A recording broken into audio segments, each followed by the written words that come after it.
A very good evening and warm welcome to the Common Jobs coverage of the FA Cup third round tie between Manchester United and Aston Villa. It's the alternative coverage that we bring you here on the home of alternative commentary, the Commentary Hub. Before we go and look ahead to the tie this evening, let's remind people what happened in the FA Cup fourth round draw, which was made yesterday. So it was Crystal Palace against Hartlepool, Bournemouth against Boreham Wood, Huddersfield against Barnsley, Peterborough v QPR, Cambridge who knocked out Newcastle against Luton, Southampton against Coventry, Chelsea versus Plymouth, Everton versus Brentford, Kidderminster versus West Ham United. The winner of our game tonight, Manchester United and Aston Villa, will take on Middlesbrough at home in the fourth round. Tottenham against Brighton, Liverpool against Cardiff, Stoke against Wigan. A Midlands derby as Nottingham Forest overcome Arsenal yesterday, which you heard with JB and Paul James. They'll be facing Leicester City after the Forest overcame Arsenal yesterday. Man City against Fulham and Wolverhampton Wanderers against Norwich City. Before we get to the action and some team news for the game this weekend, for this evening. Cheers to JB who says good luck to us all this evening. Before we get to tonight's game and team news ahead of tonight's game with our commentary team of Chris Wyman and Trevor Sports. But before we do that, let's fetch on your co-commentator this evening, Chris Wyman. And Chris, very good evening to you. Welcome back to the commentary for your second appearance on the channel. Looking back at those ties I've just mentioned for the fourth round of the FA Cup, which one for you is a standout tie? Well, good evening, everyone. Thanks for having me as usual, Russ. The tie of the round, well, it's got to be Notts Forest, Leicester City. I mean, a good old Midlands ding-dong in the FA Cup. Can't really get much better than that, to be honest, out of the collection we've got there. A couple of other tasty ties, but that one's the standout for me. Yes, standout for me as well is that one as well. Although I would like to shout out Boreham Wood going up against Bournemouth. That has the potential to be a tricky tie for Bournemouth, even if Bournemouth are the home side. Boreham Wood are not to be sniffed at. Yes, it did well this weekend, did Boreham Wood, and also, Chris, another one was not to be sniffed now. Knocked out Championship side Reading of the weekend. Kidderminster, they've got West Ham United who knocked out Leeds yesterday. That's going to be a tasty tie. The Kidderminster as well, they've got good on form this season as well, so that's going to be a tasty game as well, you'd have to think. Indeed, yes. I think West Ham going away to Kidderminster definitely throws the cat amongst the pigeons with that one because, you always fancy the non-league sides at their grounds because the pitch is just that little bit smaller, might be a little bit more bumpy, a little bit more muddy. The Premier League players are kind of spoilt a little bit with the quality of their facilities, so it's always a nice bump back to reality for them.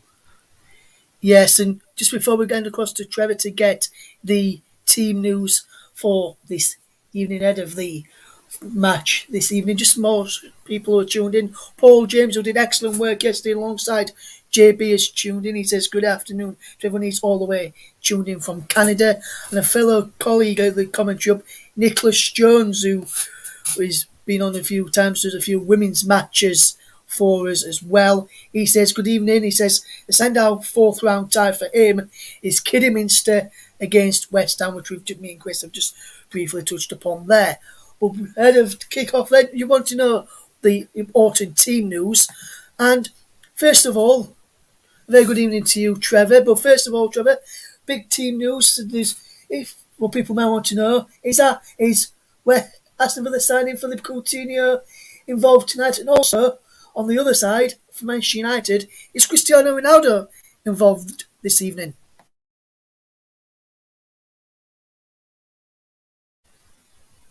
Thank you very much, Russ. I can answer both those questions with a sadly no and no. Philippe Coutinho does not play today for Aston Villa, although he may appear in the league fixture between these two sides at the weekend. For Manchester United, will they make 4 changes from the side that played Wolves? Aaron Wan-Bissaka, Phil Jones, Nemanja Matic and Cristiano Ronaldo are dropped from the starting 11. Manchester United's full 11, David De Gea, Victor Lindelof, and Rashford, Greenwood, Fred, Bruno Fernandes, Rafael Varane, who makes his FA Cup debut, Diego Dalla, Edison Cavani, Luke Shaw, and Scott McTominay. Bruno Fernandes is the skipper tonight for Manchester United. Harry Maguire not picked at all. So Harry Maguire not in the squad. Neither is Cristiano Ronaldo, who does not make the bench today. For Aston Villa, they made 2 changes from their previous league game. Emilio Martinez is in goal. Matt Cash, Esri Concert, Tyrone Mings, and Matt Target make up the back 4. John McGinn, Douglas Luiz, and Jacob Ramsey are tied in the middle. Emilio Buyandina, Danny Ings, and Ollie Watkins are the more offensively minded players. Aston Villa tonight have 3 Englishmen in their starting lineup for the third round of the Cup. Manchester United have 3. They both have a Scotsman each. They both have lots of ties to the competition. Of course, a big factor in it for Aston Villa tonight is going to be their manager. He might not get the warmest welcome when he comes out, Russ. Yes, that is correct. There, Trevor. We'll be back with you very, very shortly for ahead of kick-off. Then just another one. Then, Chris, we've been looking off air in Aston Villa. Last time they beat Manchester United was back in 1957 in the FA Cup. Peter McParland with both goals for Villa that day. Tommy Taylor for Manchester United. It was in the FA Cup final back in 1957. As Man United have gone on to win every other FA Cup meeting since then. The last time Man United lost the FA Cup to Aston Villa before that was back in 1920. So we'd have to say, Chris, Manchester United will be the overwhelming favourites for this one. Well, the record speaks for itself in the FA Cup against Aston Villa, although I would like to remind people that Aston Villa did beat Manchester United earlier this season. A goal from Courtney House in the 88th minute at Old Trafford back in September was the difference between the two sides. So recent form, Manchester United have a score to settle, but in the FA Cup, it's a bit of a landslide. The last time they met in the FA Cup was back in 2008. Cristiano Ronaldo, in his first spell with United, scored the first goal that night, and Wayne Rooney rounded it off with an 89th minute settler. But Ashley Young was also involved for Aston Villa that day, although he's not in the squad for Villa today either. So it's all leaning towards Manchester United, but the squad selection is an interesting one, because you would have thought that Ralph Rangnick would be thinking that this is their kind of major chance for silverware this season. And given the off-field drama that appears to be going on, lots of talk about the squad being unsettled and leaks and stuff all coming out. There's a lot of toxicity around this Manchester United squad. And I feel like if Aston Villa kind of hold their own for, say, the first 30 minutes, Old Trafford's going to become a very hostile environment for their own players. So this is going to be a very intriguing cup encounter, and I personally can't wait. Yes, and the team's almost getting ready to come out at Old Trafford. We'll let back to them, Chris and Trevor, in a short while. Paul James says the time of the round for him is Nottingham Forest against Leicester. He agrees with yourself, Chris. Damien Bircher's been on as well. He says he reckons Manchester United is going to win all day of the week. So then, he's up that time all ready to get across to your match commentary team. They're standing by to bring you the match action. He's arriving across now to Chris Wyman, and first, Trevor Sports. Thank you very much. Monday Night Football, hey? I wonder if it'll ever catch on. Manchester United and Aston Villa in the third round to the FA Cup. If you're joining us, folks, very good welcome to you all on the Commentary Hub. This is designed to be alternative commentary watch with pictures, so while you're listening to us, please get your TV on, drop the mute down. Don't worry, it's only Guy Mowbray, but go ahead and stick us back. You've got myself and Chris Whiteman, who'll be going ahead and bringing you alternative commentary for the entire context of the match, this FA Cup third round game. Delighted to welcome my co-commentator with me tonight, long and established footballing career in the heart of Essex. Chris, if I could bring your take, if you had to look at tonight, Manchester United, a wounded animal after their first defeat under Ralph Rangnick against Wolves, against an Aston Villa side who are showing promise at the moment. Yes, good evening, Trevor. Yeah, it's a tie that certainly is an exciting prospect. Obviously, United have, as I mentioned earlier, a bit of a score to settle from the loss back in September, and this whole FA Cup atmosphere to add to the occasion, as we're going to see the lineups here. We didn't figure out what formation Manchester United were going to play, and, well, it's 4 at the back. Obviously, De Gea in goal, Dalot, Lindelof, Varane and Shaw as the back 4. McTominay and Fred sit in front. Greenwood, Fernandes and Rashford as a 3 in front of those two. So, yeah, and Cavani leads the line. So a 4-5-1 might be a little conservative, some would say, but definitely, as I said earlier, it could become a very toxic atmosphere, as I'll let you go for the Villa lineup. I'm pretty sure they're a 4-4-2, though. They are in... Yeah, it's usually been a 4-3-3, which has been the preferred formation of Steven Gerrard at the moment, and that's what he goes with tonight. His back 4 again of Matt Cash, who's recently got Polish citizenship, Ezri Konsa, Tyrone Mings, and Matt Targett. John McGinn, Douglas Luiz, and Jacob Ramsey will make it across the middle. That's the front 3 of Emilio Buyundina, Danny Ings, and Ollie Watkins across the middle. Been talks of a lot of pressure at the moment, standing on the shoulders of Ralph Rangnick and a Manchester United side that seem to be ready to bite each other at the hip. The referee this evening is Michael Oliver, and he's got both the captains round the middle. They have made their decisions. The handshakes are over, and we're looking very much set to get going with the action this evening at Old Trafford. Manchester United tonight, well, they're in their preferred choice of kit. That's their red shirt, white shorts, and black socks. Aston Villa, they will be in a change tonight. Their white shirts, they'll be having their sort of mauve shorts and their white socks to counteract. As a great interesting fact that has been said before, the last time Aston Villa beat Manchester United in the FA Cup was to win it back in 1957. On that occasion, Aston Villa beat the Bubsby Babes. Could tonight they go ahead and halt the revolution of Ralph Rangnick? We shall wait and see. We are waiting for the go-ahead from Michael Oliver. Bruno Fernandes stands over the ball on the centre circle. Manchester United are lining up from the left of the pitch to kick off to the right as all the players take the knee to go ahead and consign the message once again. There is absolutely no room for racism in this beautiful game that we have. We're underway here at Old Trafford, and straight away you can see the intent. Manchester United looking to bomb forwards, and it's an early touch in the middle here, and it's broke back to Luke Shaw. Looks to try one forward, and a charge inside, which is going to be dealt with quite comfortably there by Ezri Konsa, clearing the ball away. Manchester United have a throw in. They just about sort of 10 yards inside from the corner flag, as they are deep at the moment in the Aston Villa half. Luke Shaw to take the throw in. 30 seconds gone, and so far it looks as if United are going to press forwards. Width has been Manchester United's problem. Also a problem for them is selling Old Trafford. I can see lots of empty seats in front of me as I look forward at the Sir Alex Ferguson stand right in front of me. I'm sure you're going to see a few of you use where you look onto the pitch. Maybe that's a problem with the FA Cup at the moment. Is it as popular, and does it demand the sort of respect from the fans that perhaps it did 20 or 30 years ago? And early touch from Mason Greenwood, 5 yards inside his own half. He tries to move further inside to the pitch and lays it back into Manchester United's half to Victor Lindelof. And now it's Raphael Varane, left-footed, passes it out wide to Luke Shaw. There's a couple of yards inside the area, playing the ball over the top at the moment. The run is being made across, and I think Manchester United, it's going to be a goal kick. It was good work there. Ezri Konsa having the pace at the moment to just about get the better of Bruno Fernandes there, Chris. He did indeed, and the ref actually got that call spot on. Konsa nailed the ball straight onto Fernandes' foot, and it went out quite rightly for a goal kick. It's a good spot by Michael Oliver. Good start for him.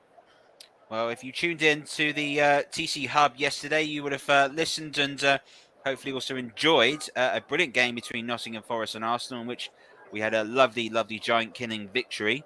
Tonight, we are hoping for a similar sort of game. Are we going to see a giant killing? However, unlike the game yesterday, VAR is present this evening, so we will have to contend with that. So despite how good the football is, we hope that it isn't ruined by some silly decisions by some people sat in a phone booth a few miles away. McTominay, early looking ball out wide at the moment, and it's out wide to Rashford. Controls it first time, is up against at the moment. Alongside the left, that's Matt Targett, about Cash again. Here goes Rashford, trying to jink and jive at the moment. He's forced himself out the area. Here's Fred at the moment. Now it's a chance at the moment for sure. Back to Fred, left-footed, inside the area to Bruno Fernandes. It's a poor cross in the end that has been cleared away and passed away by McGinn. Looks to play an early ball, a brilliant early ball at the moment. Out wide, Ollie Watkins is charging at pace. Rafael Varane comes across him though. Watkins coming to get it past him. Turns left, turns right, looks to try and find a crossing. Bruno Fernandes now coming back to act as that support. And in the end, the ball was able to clear away. But an instant sort of intent from Watkins charging down the right. And the pass from John McGinn was quite brilliant at the moment. Here's Matt Targett. Back then to Tyrone Mings. You remember was the player that was dropped for Harry Maguire at the European Championships as Maguire tried to get back on. Mings is continuing the run. The low cross comes in. And in the end, David De Gea is right across to make the block. And Aston Villa here, Chris, showing us what they're going to try to do on the break, moving at pace and challenging Manchester United, especially down the flanks. Very much trying to catch Manchester United on the break there as United threw a lot of bodies forward, although they might get a chance here from Bruno Fernandes winning the ball back. He's going to keep it, is he? No, just about smothered. But yeah, they're very much looking for the counter-attack, Villa, which is probably the smart thing to do at Old Trafford early doors, and they're looking to try and break away again here at speed. Yes, they are. John McGinn again, that left-footed, trying to sort of feed the gap in between Diego Dalla and Victor Lindelof as he went ahead and looked for Danny Ings. Wasn't able to find him, but still, good work being made. This is Luke Shaw moving the ball forward, trying to play one inside and use the pace of Rashford. But Matt Cash, who recently has got himself a Polish citizenship to play for them, was just able to get the better of Ronaldo. Here's Darlow. And now it is back to Victor Lindelof. He's about 10 yards just in front of his goalkeeper outside the area. Varane again left-footed comfortably to Luke Shaw, who passes the ball into the Manchester United half. Another ball down the channel. Bruno Fernandes quite happy to run wide at the moment. Looks to cross, looking for Cavani. Emilio Martinez is across. Great shout by him. He was able to go and call Tyrone Mings. Cleverly there, was able to just drop his head and trust his goalkeeper. The sign of a back line, and is very much in control in the contest. But it's very much a case of Manchester United going to push forward. Aston Villa looking for them on the break at the moment. Here's McTominay. Poor pass from him as he tries to get it over the centre circle. The interception was made by Ollie Watkins. Now at the moment it's a chance for Ings. He was going ahead and look for Buyandina there. Wasn't able to find him. Now it's Fred. Just stood there and a languid touch which has been made by McTominay. Now out wide to Marcus Rashford. Looks to be taking on any player that he can at the moment. Is he sizing up a shot? The Old Trafford crowd are looking for it. Shot itself as blocked, and the rebound is also attempted by McTominay. Hits it low, true, real daisy cutter, right into the grateful arms of Emilio Martinez.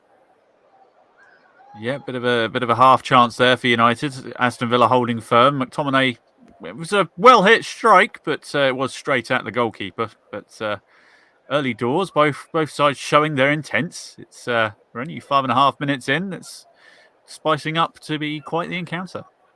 Well, the game yesterday between Nottingham Forest and Arsenal took a little while to get going, and when it did, it turned out to be a very exciting contest. But that one built as you made your way through into the second half. This has started off like a real fast-moving bullet train at the moment, and an early chance with Jacob Ramsey trying to get onto Matt Targett's throw, wasn't able to do so, and the ball has gone out in the end for a Manchester United opportunity to go. If you are watching and listening to us on YouTube, folks, please leave your comments and let us know what you think of the game. Let us know who you think is your best player. What do you think the result will be? Interesting to see how we get on with the game today and who go ahead and takes the initiative in this contest. Of course, Manchester United coming off their first defeat under Ralph Rangnick away here to Wolves. Indeed, this was Manchester United have beaten at home 4 times this season. But sometimes a win against Aston Villa can be a real catalyst for them, as we found that before. Famously beaten 3-1 in the "We'll never win anything with these kids" episode in the opening day of the 95-96 season. Of course, Manchester United that year went on to win the double, and then they went on themselves to go ahead and dominate English football with the class of 92 that took the reins. And they will have a chance to take an early opportunity. We're in the 7th minute of the match. Manchester United have a corner. And at the moment, I can see Rafael Varane and Victor Lindelof both coming forward. Edison Cavani has stood on the 6-yard box, marked there by Matt Targett. Douglas Luiz is coming across to also mark and trying to get Martinez. It's a short corner in the end by Luke Shaw. They place it back to Greenwood. Shaw's cross is all the way over the top. and the ball is put back into the area. Douglas Luiz has headed it away. Fred here looking to touch it back to Mason Greenwood, who's got Tyrone Mings for company. Now back to Fred, left-footed, looking to cross the ball over the top, which he does! And there is the opening goal for Manchester United. It's arrived through Scott McTominay. Fred was given a little bit of room. He swung a lovely crossfield pass right into the area. There was McTominay, who said, thank you very much. Well, we have had a fast start to this game. 8 minutes gone. It's Manchester United 1, Aston Villa 0, and it's McTominay the scorer. Well, Fred with the most delightful in-swinging cross any striker or anybody in the box could have hoped for. It was a delightful swing on it towards the penalty spot, and big old McSauce has gone and knocked it in for Manchester United. Scott McTominay, he's a big lad, and he was almost on marks. Somehow got lost in that traffic jam in the Aston Villa box. But the cross from Fred was inch perfect. It just had "head me" written all over it, and someone met it. Scott McTominay met it, and it's 1-0. Well, Scott McTominay delighted to get on the score sheet. At times, there were lots of groans from the Old Trafford faithful when they saw the short corner taken. Bearing in mind, Manchester United had both centre-halves back. Ralph Rangnick jumping for joy with that one. Manchester United with the opening goal here in this FA Cup. That might just ease a few nerves here at Old Trafford, because under Ralph Rangnick and the formations he has played, particularly, they have come across as too narrow, too defensive, and struggling really to get a foothold in the game. Scott McTominay's goal here could ease a lot of the pressure. And Ollie Watkins is getting on a quick throw straight away, marked at the moment by Varane.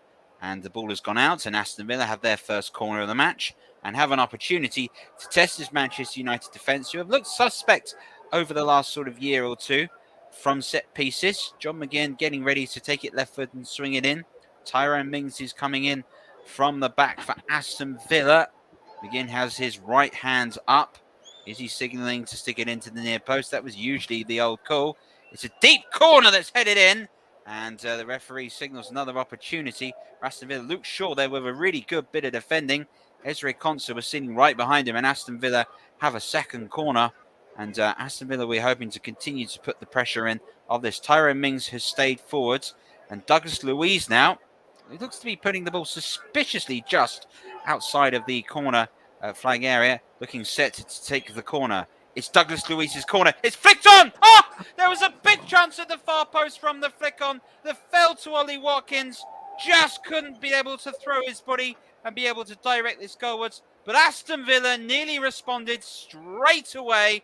And so far, as you can see there, Steven Gerrard talking to his backroom staff, very nearly got back in it. Well, that should simply be 1-1, shouldn't it? The ball fell. I mean, to be fair to Watkins, he's got fractions of a second to react because it is nodded into his path by Lindelof. But, yeah, he should be scoring that. But to be fair to Lindelof, it's an excellent... That might have been creeping in at the far post. So for Lindelof to get something on that might be the difference between 1-0 and 1-1. Yeah, as you can see, Gary McAllister talking to Steven Gerrard in the backline setup for Aston Villa. McAllister himself did enjoy some good performances in his day, particularly for Leeds and obviously for Liverpool. Confirmed that Jacob Ramsey has been booked, the young man, and referee signal again a Manchester United corner. So if you've ever tuned in and heard the commentary from myself before, I'm known to do a bit on a game called Pez. This is starting to feel a bit like this because it's one attacked following another at the moment. Rafael Varane is forwards. He's being marked at the moment by Ezri Konsa. Matt Targett is marking Edison Cavani. Scott McTominay being marked by Douglas Luiz. Another Manchester United short corner. Rashford. Bruno Fernandes in the area looking to stick it across goal. And in the end, it's a wasted crossing opportunity. But after Manchester United scored from taking in that short corner, you get a sense they're going to have a go with a few more today as the match goes on. I felt like Bruno Fernandes got the ball trapped under his feet there when it came to crossing the ball. He just tried to do a little too much there. Should have just got it, pinged it in like he did, like Fred did last time. We can straight away see Manchester United starting to press the Aston Villa team at the moment. There goes Bruno Fernandes on Tyrone Mings. Matt Targett is across and Mings is forced to go forward and long. It's a really good pass forward, actually. Douglas Luiz, Jacob Ramsey. Now the opportunity for John McGinn.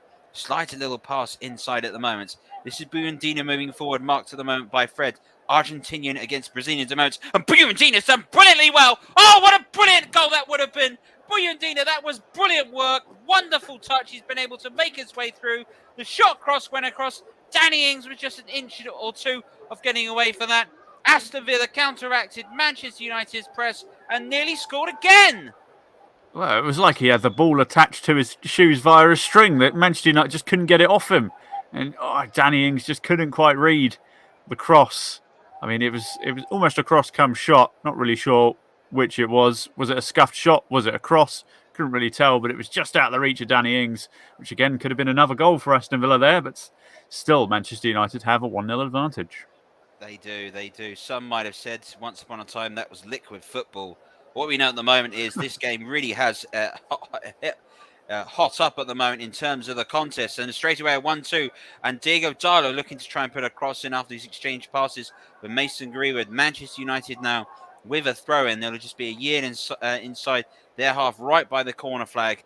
The assistant referee just reminding Diego Darlo obviously to throw the ball with two hands and keep your feet together. It's amazing how many foul throws you do see as you watch lower levels of football. Can definitely remember that from my playing days. Here is Varane under pressure from Danny Ings. Cool pass out wide to Luke Shaw, who's had a really sort of torrid time in his early Manchester United career, but really shone in the summer in the European Championships.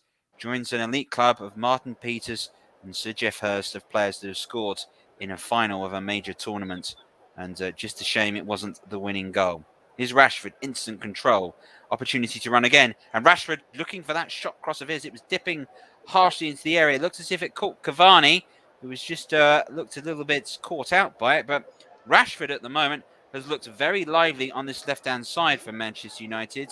Without the pressure of having to be the main centre-half, he does look like he fancies it tonight, Chris. He does indeed. He's looked very punchy, very confident of him to have a shot from that kind of angle. It was literally from the corner of the penalty box. Cavani, I think, was expecting maybe an actual cross rather than, I think that was a shot from Rashford, to be honest. But Cavani, just kind of discussing with his teammates there. I was expecting a cross, I think, is what he's saying. But, very good opportunity for that Rashford made for himself there. He does look very punchy tonight. He does indeed. Official statement has arrived from Manchester United, saying an apology to Paul James for putting his prediction completely up in the Swanee. But what it does leave for us is an opportunity for a good game. Here is Jacob Ramsey. Does he fancy a chance? He looked to try and play it out wide there to Matt Cash. Perhaps there was the option for the shot, and I think he knows it. He looks slightly annoyed with himself after that opportunity, and maybe just he'll give both these sides a little opportunity to take a little breather. It may be a problem for Scott McTominay, who took a knock, I think, in the build-up just after the goal and defending for Aston Villa. And he has been hobbling ever since. And you wonder at the moment whether Scott McTominay will play any more of this contest. For those that are just tuning in, welcome to the Commentary Hub. You are listening to, at the moment, looks like a dead, sorry. I'm just watched the replay of Scott McTominay. Looks like he's running off a dead leg at the moment after a pretty innocuous collision with Danny Ings. But for those who are tuning in, welcome to the TC Hub. You're listening to live alternative commentary of Manchester United versus Aston Villa in the FA Cup. And if you're enjoying this, get ready to hit a like to this. Don't forget to subscribe to the channel for more exclusive alternative commentaries here. And you're listening to myself, Trevor Sports, alongside CW Chris Whiteman, who's alongside me for this game. And if you're tuning in, we played 16 and a half minutes in the first half. It's been a brilliant start, and Manchester United just about shading it by nicking the lead. Yeah, I think shading it is the right word. I mean, the header placement was absolutely perfect, as we're seeing from the replays. He's getting applause from fellow Scotsman Sir Alex Ferguson. He would have been happy with that when he was manager. Just about shading it. Although, to be honest, since the goal, I think Aston Villa have been on top more, quite frankly, as they come forward yet again. This is Mina Buyandina looking to go forward. Referee is unmoved, and now Manchester United can play on the break, which they definitely prefer to do. I've done in recent times. Here's Rashford. Bruno Fernandes runs ahead of him, but Rashford sticks to the line over and on the far side. Pass back inside the Manchester United area to Luke Shaw. Now it's bang on the centre circle with Scott McTominay under pressure from Danny Ings. There is Emilio Buyandina looking to chase down. Now this has made its way back to Diego Darlo inside. Manchester United quite happy to have the ball in their own half. Aston Villa not really going for it then. Rafael Varane passes out wide to Bruno Fernandes. Now to Rashford. And Manchester United just trying to find a way through. And there goes Aston Villa looking to make a chance. And Jacob Ramsey right on the heels. Brilliantly right on the heels, I have to say, of Fred. McTominay under pressure, forced to clear it long. And it's a bit of a risky pass. But to his credit, there was Mason Greenwood to react to it. Combining well with Diego Dalot. And Manchester United have got possession back all the way to Victor Lindelof. Good turn at the moment by Mason Greenwood. Across to Fred, whose touch lets him down, and John McGinn was right on top at the moment. Now it's Ollie Watkins to charge forward for Aston Villa. He's got Fred up against him. Fred does well to win the ball back a second time. Watkins, pass inside. McGinn, does he shake to shoot? Has he set his feet? It's John McGinn. It's a good save, David De Gea, and it was nearly a chance on the rebound. The referee looks to have pulled up at the moment, and the save being made by David De Gea. Yeah, it's a great save by David De Gea. The lino put his flag up, I think, for Danny Ings. He was in an offside position when the shot was taken. But David De Gea with a great, strong left-handed save to keep them ahead. Let's just see if the offside call was a correct one. I mean, you could drive a couple of buses through that gap, to be fair. But the shot, very good shot from John McGinn. He does have a traction engine of a left foot. But David De Gea does have hands made of stone. So he can deal with that. And good save for the cameras, that as well. This angle is going to look great for the goalkeepers union. Love it.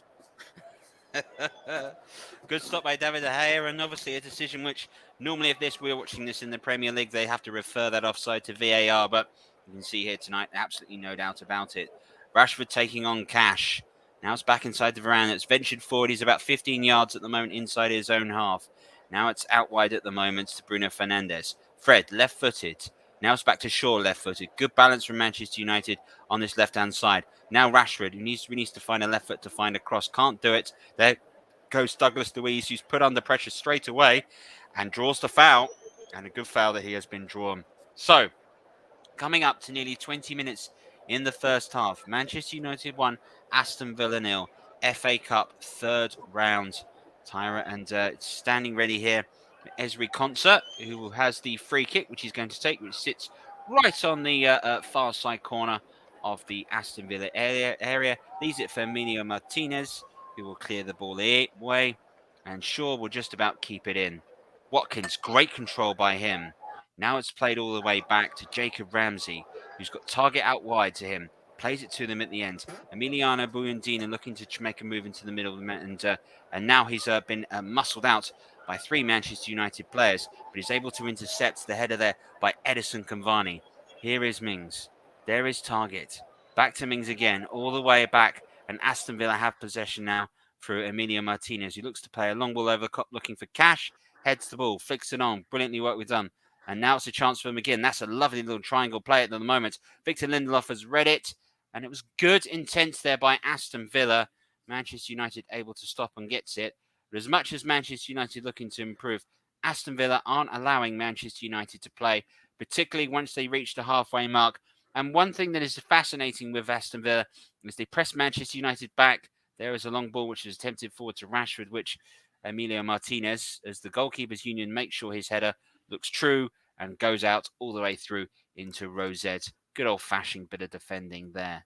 Luke Shaw to take the throw-in, 15 yards or so inside his half over on the far side at the moment, as he will be on this Sir Alex Ferguson stand. Of course, Manchester United have always are attacking the east stand, which the away fans are situated in the corner. The second half, Manchester United will be attacking the Stretford end. And so many great moments have happened for Manchester United in that Stretford end. It has been known at times, similar to what we saw yesterday at the City Ground, when teams get to attack their preferred end, sometimes they can force themselves a goal. One wonders if Liverpool in 2004-5, if they needed that final goal against Olympiacos, if they had got it, or if they were attacking the opposite end to the Kop. We'll never know, though. Here's an opportunity for Jacob Ramsey to pick the ball up for Aston Villa. Pass inside for Emiliano Buendía. Douglas Luiz now. John McGinn, casual passing. And for the first time really in this half, and we're just about coming up to the halfway mark in the first half, Aston Villa have a bit of possession. It's all been Manchester United on the break and Aston Villa pressing. I'm sure Villa at the moment will be pleased for the break. First ever Premier League season was contested between these two sides. Eventually, it was a draw for Aston Villa against Oldham, which led to Manchester United winning the championship for the first time in 26 years that season. Since the introduction of the Premier League, Aston Villa have beaten Manchester United on 7 occasions, but on their last meeting, they were 1-0 winners here. And famously, they have met before in 2 League Cup finals since then. The first one going to Aston Villa in 1994. To stop Manchester United's dream that season of winning the domestic treble. United would only go on to win the double that season. And in 2010, a Michael Owen goal went ahead and won the League Cup for Manchester United. Little did United know 2 years on from that, Sir Alex Ferguson would retire from Manchester United. And it's been filling in that void at the moment, the man in the dugout, which has probably been Manchester United's biggest problem they've had to overcome since Sir Alex Ferguson's retirement 8 years ago. Yeah, well, it's not exactly small boots to fill, are they? It's replacing Sir Alex Ferguson is just it doesn't matter what answer it is. It's not going to be the right one, is it? Jose Mourinho came close with some trophies, but as we've seen, Mason Greenwood skip inside, switching onto his right foot in the box, and he's then sent that quite high and over. But yeah, the simple question of how do you replace Sir Alex Ferguson is still an answer we're trying to find. I don't think anyone is going to find the answer in a hurry. So answer on a postcard for that one. Well, Manchester United, this is the 5th season now they have failed to win any silverware. Under Sir Alex Ferguson, it took them a little while to get going, but when they did, Manchester United at most averaged 1 season without silverware before winning at least 1 major trophy following that. Long ball at the moment, watching for Watkins to chase. Asked a lot from Watkins. Varane is across. He looks to be pushed, and the assistant referee is unmoved, and Manchester United have the free kick. Famously, of course, the Sir Alex Ferguson revolution was started in a 3rd round FA Cup tie in which Manchester United went away to Nottingham Forest. Famously, that season, Manchester United won the cup, didn't play a single game at home. A famous quoted line of that from always was a BBC Match of the Day pundit, Jimmy Hill, who commented on the fact that even Manchester United's warm-up didn't look impressive. However, that night, a Mark Robins goal crossed in from Mark Hughes was enough to settle the tie and start a revolution. And perhaps that's why the 3rd round of the FA Cup always holds a bit of a special place for Manchester United in troubled times. They've known before in the past, and on this occasion, this is perhaps where their season has turned around. For Aston Villa, they've been close to reaching cup finals in the past, famously beaten by Chelsea in the last final at the old Wembley in 2000. And there may be chance of it arriving under Steven Gerrard, who went ahead and broke the monopoly of Celtic's triumphs in Scotland by Rangers finally winning the SPL Championship. United at the moment breaking forward with Rashford and Fred looking to combine. There looks to be a slightly late challenge which has come in. Referees unmove. Here's Cash now. Watkins inside. There goes Douglas Luiz moving forward. Jacob Ramsey running ahead of him in support. On the near side is Target. But there goes the ball out wide again to Watkins, who's come all the way. Now it's Target with an opportunity to cross. Watkins again. Does he use the left foot? It's not his favourite foot. Goes past back to Douglas Luiz. Douglas Luiz now lays it back to Matt Cash, who's got Polish citizenship. There goes Ezri Konsa. Douglas Luiz again. Little pass inside. Lovely exchange of passing. Emiliano Martinez. Oh, that was lovely football by Aston Villa. Lovely exchange of passes. Buyandina's effort was hit low, but just not quite in the corner enough for David to save. And Chris, this is more excellent football from Aston Villa. It is indeed. That was very good one-touch football on the edge of Manchester United's box. The defence couldn't get close to Aston Villa at all there.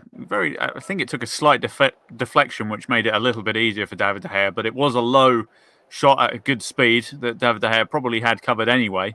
But Aston Villa very much on the front foot, and they've been on the front foot since they scored the goals. They look to come forward again here.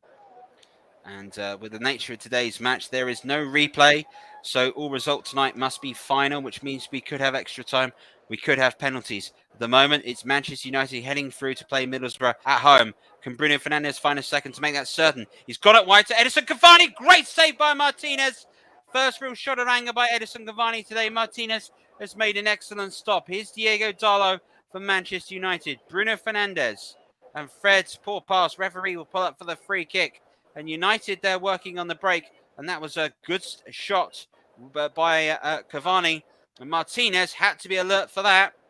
He did indeed. This is the high press showing, though, from Manchester United. It's very much been on display from the get-go. Winning the ball back high up the pitch. It's 3 versus 3 at one point. Aston Villa did get an extra player back, but by that point, Cavani was already through. And it's a good save by the goalkeeper. And he's kind of lucky at how the ball landed. It went straight to an Aston Villa player. That could have gone anywhere, but got away with it as we hit 28 minutes. There's a free kick for Fernandes to whip in from this near side. Bruno Fernandes' free kick headed away there by Tyrone Mings, the Aston Villa skipper. And the flag has gone up for offside on the far side. And we're all set to go. So, 28 minutes gone. Manchester United 1, Aston Villa 0. FA Cup third round. You're listening to live and exclusive alternative commentary here on the Commentary Hub. It's myself, Trevor Sports, on commentary tonight. I'm alongside the great Essex superstar that is Chris Whiteman, who joins me alongside to bring his experiences from brought to play. And we are watching a very, very competitive cup tie at the moment between two sides that are really going for it. And that's a good header by Ezri Konsa. Had to win that effort that had come across. Here is target, and there is Manchester United pressing again. Mings going left-footed long all the way across, and touch there wasn't great. Watkins is in at the moment for Aston Villa. He goes left, he goes right, he gets the bar. What a brilliant bit of football! A mistake by Victor Lindelof. Ollie Watkins, the former Brentford centre forwards, very nearly bringing the sides level, and the player's been pulled up for a foul on John McGinn over on the far side. But Watkins' efforts really capitalised on the mistake by Victor Lindelof there. Well, it was absolute chaos. It went from almost a defensive mistake there. I think it was from Matt Targett there. Mings just forced to hoof it forward after a dodgy first touch, and then a dodgy first touch from Lindelof plays in Aston Villa with this chance, and he's so unlucky. Just leans back a bit too much. He's falling down on the way down, as we're just seeing. Is that a free kick? I think it probably is from the back. Although if there was a free kick, they've taken it so quick that we didn't even see it. But Ollie Watkins agonisingly close to an equaliser after 2 errors from both defences, really, from that one. Well, you wouldn't bet on this game finishing 1-0 at the moment. Great attempt by Ollie Watkins of Aston Villa, very nearly bringing themselves level of what has been a great game. And it's even brought Steven Gerrard off his dugout. He's patrolling it around there. He's not usually used to having this much freedom and room to move around the Old Trafford pitch. Think about some of the great players that Steven Gerrard came across in his day for Liverpool. You know, you've got the likes of Paul Scholes he went up against, and Cristiano Ronaldo, and such of these midfielders, Michael Carrick and such, who definitely challenged his sort of stranglehold. In particular, Roy Keane. Here is Konsa. Now's a pass inside for Watkins. He's got Cash ahead of him. Cash back to Watkins, who has looked really lively for Aston Villa at the moment. Is creating a lot of running at the moment. Now here's Cash. Early cross. Buyandina is there. It's back to target. Why couldn't he go for goal? It's a chance for Ramsey, and it goes wide. Oh, another chance for Villa. Another opportunity going begging. And at some point, Aston Villa have got to start taking these. They're running over to take a very quick corner right at the moment in front of the Stretford end on the near side. And Diego Darlow in defending there has lost his boot and is staying down. And Chris, again, this is more good football from Aston Villa. Yeah, they're just running them ragged down the wing-back positions. It just didn't quite fall kindly. I think it's come off Scott McTominay in the end. A lovely layoff from Danny Ings back to Ramsey. I think it came off McTominay. It did indeed. I mean, that deflection could have gone absolutely anywhere. It's deflected off the inside of McTominay's left leg, and it is just skewed wide right of the goal. But very good football again from Aston Villa, and they've been running Manchester United ragged. As I said, ever since the goal from Manchester United, it has pretty much been all Villa. Mainly due to United's... This is the thing. This is the clash of styles here. We'll talk you through it whilst Dallas getting treatment. Obviously, United are pressing a long way up the pitch, and Villa are very much trying to sort of get behind the press. Because once they get past the 4 or 5 players pressing them, suddenly they're in an overload position, and Man United are on the back foot. So it's very much risk versus reward being played by both sides. Aston Villa risky playing it around at the back, as we've seen a couple of times. Manchester United pick it off high end of the pitch. The reward for them would be if they get past it, they're in with a chance. That looks like a pretty nasty injury for Dalot, as there's a lot of red coming through that bandage. Whether he's going to play on with that, possibly, that's going to be difficult. But in terms of the two styles, it's led to a very open game, and quite frankly, I'm amazed that we haven't had another goal yet. But hopefully, there's definitely going to be a sub here. I think it's Wan-Bissaka coming on. Dalot's not going to be able to play with that injury. That's going to most likely going to need stitches. So if you're squeamish, probably not a good idea to look right now. Well, let's hope that the injury isn't too serious. Diego Dalot has been definitely one of the players that has excelled at the moment under Ralph Rangnick. Of course, Ralph Rangnick himself has got great fond memories of the FA Cup. Watch the 1980 final in which Trevor Brookings' header allowed West Ham United to beat Arsenal, their last major trophy that he was involved in. And Rangnick himself has said there's a great occasion.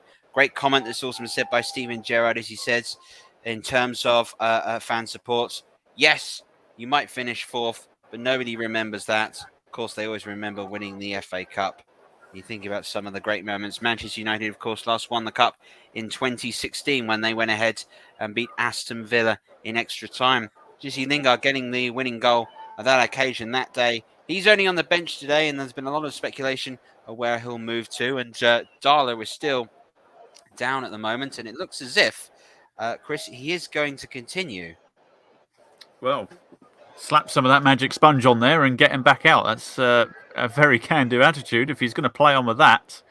Wan-Bissaka's put his warm-up stuff back on. Looks a little disappointed, but credit to Dalot. He's going to give it a go. Well, magic sponge was always a wonderful treatment tool back in the day. Indeed, it was used to, I think it was in the 57 Cup final. He's going to take the corner, is he? I thought he was going to take the corner. Take the ball away. No, it's Douglas Luiz able to take it. I don't think Manchester United that's self-destructive. We'll wait and see. It's another corner which is whipped him right into the near post. On this occasion, it's flicked out. Emiliano Buendía trying to flick it on and just wasn't able to do so. And Manchester United will have the opportunity to take the goal kick and have a little bit of a breather. And he put off the corner taker by just running across in front of him just as he was about to take it. Clever gamesmanship from Darlow there. Well, gamesmanship is, some people's gamesmanship, some people being streetwise, certainly something which is involved in the game and has become a bigger factor. It feels a bit feisty at the moment as he won the ball. Looks to play a quick ball. Michael Oliver there, signalling for the free kick. At the moment, if you are watching, just the one booking at the moment to Jacob Ramsey of Aston Villa. He has been the only player who has been booked so far. As for that, we've got just about 10 minutes plus time added on for stoppages to play. Here is Darlow on the near side, playing the ball into the Manchester United half. McTominay. Now it's Mason Greenwood who's forced backwards again, and that's a loose ball which is played away to Ollie Watkins. What can Watkins do here? He's played it back out to target. He's got time and space and two Manchester United players across from him. Emilio Buendía turns Fred quite brilliantly at the moment and tries to dart his way through. But in the end, he darts a player far too many. And now Edison Cavani is forced back, and a little pass forward, and the foul is given for a little nudge there on Fred. But Emiliano Buendía, the Argentinian man, is looking lively alongside Ollie Watkins for Aston Villa here. Well, he's doing his best impression of Lionel Messi with some of the dribbles he's pulling off today. It's just a shame he didn't release the ball there. He had some support from Matt Targett on this left-hand side, but he didn't see him. He probably got that little bit of stardom lit up in his eyes as he was dribbling his way through Manchester United players, almost feeling invincible, and then somebody stuck a toe in, and it was all over. As is always the way in football. Here's Raphael Varane for Manchester United, who lead by a 1-0 here in the third round of the FA Cup. We must have a finish tonight, so whatever happens in the second half, if we are level, we will move to extra time, and then if required, a penalty competition to settle this contest. Here's Rashford, runs inside. Little pass across to Cavani. Now Darlow's come all the way inside, and that's freed. Mason Greenwood out wide. Greenwood's cross. Oh, it's just headed away. It's come back to Bruno Fernandes. So it's a clearance off the line at the moment. A really good clearance that's been made. I believe that was Matt Cash. Now, here is McTominay again for Manchester United. Shaw. Oh! Luke Shaw Good drives effort. the left-footed effort, and it nearly catches Emilio Martinez out. And that was good football by Manchester United. That's a bit more like it from Manchester United, although shelling the goalkeeper from distance is not going to show too much, but some excellent last-ditch defending just before that for a goal line clearance. I think it was Matty Cash making the... I'm not sure if the goalkeeper had it covered or not, but either way, it didn't go in the back of the net. That's all that matters. It's a corner on 38 minutes for Luke Shaw to wrap his laces round. He's certainly made a good connection with that shot that just happened. Yeah, and we know Luke Shaw can connect with the football. You know, go back to the 11th of July in the summer. Michael Oliver at the moment just sorting out a little bit of to-ing and throwing in the area between Douglas Luiz and looks like Scott McTominay, Victor Lindelof, Bruno Fernandes, and Tyrone Mings also involved.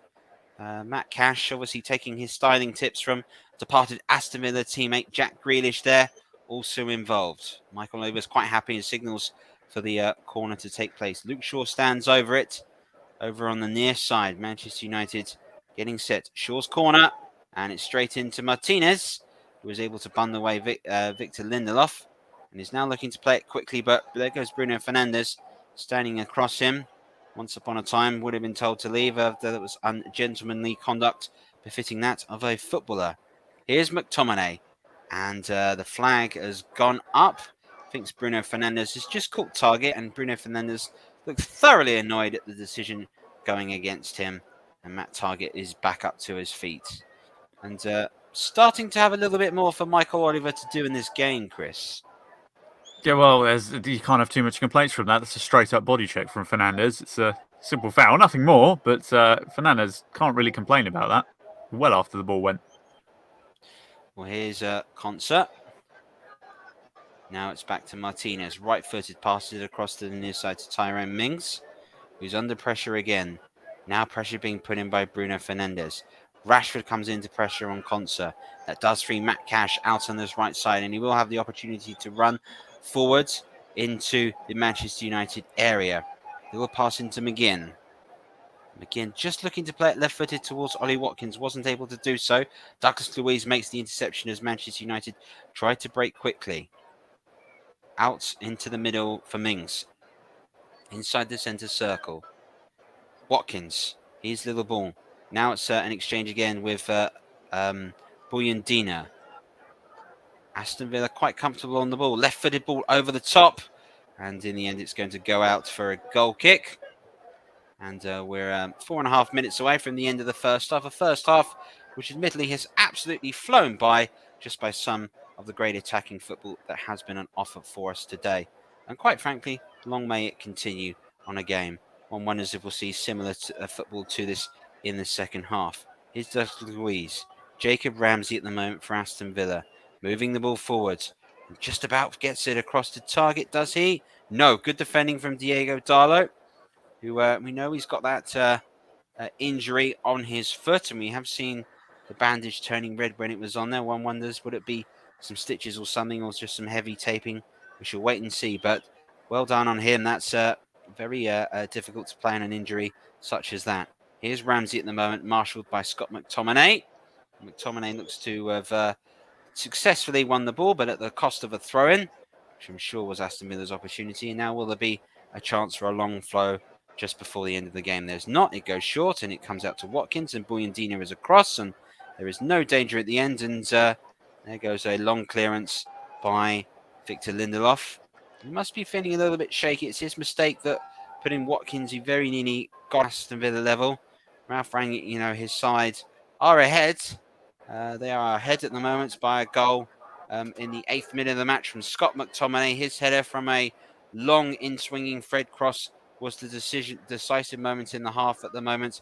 Watkins has hit the post. Manchester United now are on the break for Edison Cavani, and there is an option. He has played it wide to Luke Shaw. Rashford's run forward at the moment. Cross towards Rashford, and Martinez is once again across for Aston Villa to steal the ball back. And we'll just wait for this bit of play to subside before going to Chris. But I'd love to know what have you made of this half? As we watch Mason Greenwood look to run the ball in, and now it might just break for Marcus Rashford, who is caught, and free kick taken, and perfect opportunity to ask you, Chris, what have you made of this half? Well, it's been excellent, hasn't it? It's been attacking football from start to finish. Yeah, the high press working wonders for Manchester United in one way, but also leaving the back door open. Villa very much happy to be pressed as they try to break Manchester United's defence fault by unlocking the press. It's a fascinating game, and it's been played at full tilt from start to finish. And the fact that we haven't had a second goal yet kind of baffles me because this game is deserving of more goals than just 1-0. I think Manchester United will quite happily take a 1-0 lead going into half time. Or if Fernandes can make it 2, they'll be very happy. Well, it's a real pressing engagement for both these sides. So overcoming this game, Marcus Rashford is standing over the ball, similar to the territory which he once hit a great free kick against Chelsea. Does he fancy it tonight? He's gone for goal. He's hit it straight into the wall. It didn't have anything like the power and swerve that you might expect. Here's Luke Shaw. Clips it out wide. Low ball that comes in again. Cleared away at the moment from Target, who's running from left back to clear it out of the way. Now United move it away through Luke Shaw again. And Shaw's early crossing is put away. And that's a drive straight by McTominay right into Martinez. McTominay connected with that with a lovely, sweet connection. Emilio Martinez, though, is thankful it's right at him. Yeah, he caught it well, Scott McTominay, but the direction just wasn't quite with it. But on half chances like that, it's 99 times out of 100, that tends to go into row Z. So the fact that he's hit the target with it, it does ask questions of the goalkeeper because you could just have a player run across your vision or take a slight deflection and that's in the back of the net. So good half chance from McTominay. He struck it well and the goalkeeper did which was expected, which was clasp it with two hands. Yeah, McTominay, one of the better performers for Manchester United at the moment. Now it's a long ball over, of course, to Rashford. Now, Cavani just upside, and there goes Tyrone Mings dispossessing Marcus Rashford. Two England's colleagues going on. Now it's Watkins, who looks really lively for Aston Villa. And a chance at the moment for Cash to charge up against at the moment. Shaw. Here is Shaw for Manchester United looking to clear it away. Plays it coolly to Rafael Varane, 3 times Champions League winner with Real Madrid. In fact, 4 times, as one should say.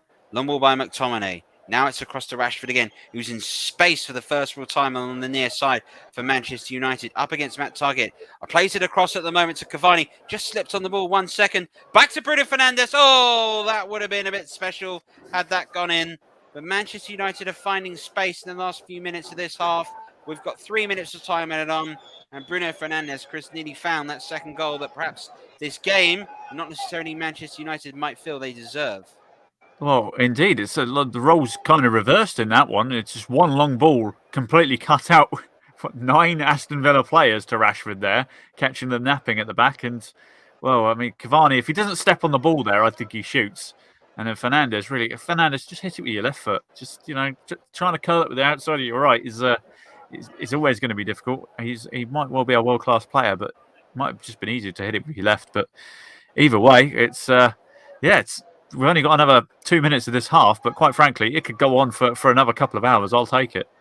Absolutely. It's been a fabulous game, and we thank all those who are listening. Thank you to JB, who's very much enjoying the game, and the dulcet tones of myself and Chris on commentary today. Manchester United attacking again. Rashford has moved so much to the near side at the moment. He's joined by Diego Dallo, who's just behind him.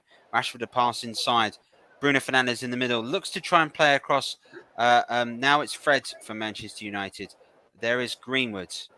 Now it's Shaw for Manchester United, bombing forward. Definitely look like Manchester United have found a lot more width in this game. Bruno Fernandes looking for a ball over the top, and Mings just able to get there and stop Rashford from getting in between himself and the goalkeeper. And United starting to finish this half strong. And Edison Cavani looks like he has orchestrated a bit of a change in terms of the attacking players. A swap has been made, and Rashford has come over on the right-hand side. On the left-hand side is Mason Greenwood. He started the opposite way. And there goes an attempted clearance from Victor Lindelof that's stopped by Danny Ings. Of course, Danny Ings himself, former Liverpool man, knows all about playing here and what can expect from the Manchester United supporters. He scored a couple of times at Old Trafford for Burnley as well, if I remember correctly. Indeed. Now, here's Marcus Rashford breaking away from Manchester United. There is a chance. He's crying for it out on the far side. Great clearance off the line. I wonder if Rashford was looking for Mason Greenwood and just couldn't quite find him. It's not over yet. It's McTominay, left-footed. And in the end, it's just flown wide. But in the last 4 minutes, Manchester United have created 3 good chances and in theory could have put this game to bed. Well, they've finished the half like they started at the first 5 minutes. They were like this, and now for the last 3 or so minutes, they've really tried to hammer on the pressure and make it 2. I mean, Rashford should be releasing the ball earlier there. But either way, I mean, both sides could have scored a lot more goals. Aston Villa could have had a couple of goals already. Manchester United will sit there and say we probably should have scored another as well. It could be 2-2, 3-all, or even 4-4 at this point. Well, we shall have to wait to see if there is a 4-4 because at the halfway mark in this game, Scott McTominay's goal in the 8th minute is the difference between the two sides. They make their way under the tunnel. It has been a brilliant first half with lots of attacking football. Ollie Watkins looking the brightest for Aston Villa, hitting the bar. Scott McTominay has got the goal for Manchester United. That is the difference at half-time. It is Manchester United 1, Aston Villa 0. Thank you very much there to Trevor and to Chris for the brilliant coverage of the first half. Scott McTominay's goal on 8 minutes is the difference as the teams made their way just down the tunnel right. Now we'll get ready for the second half.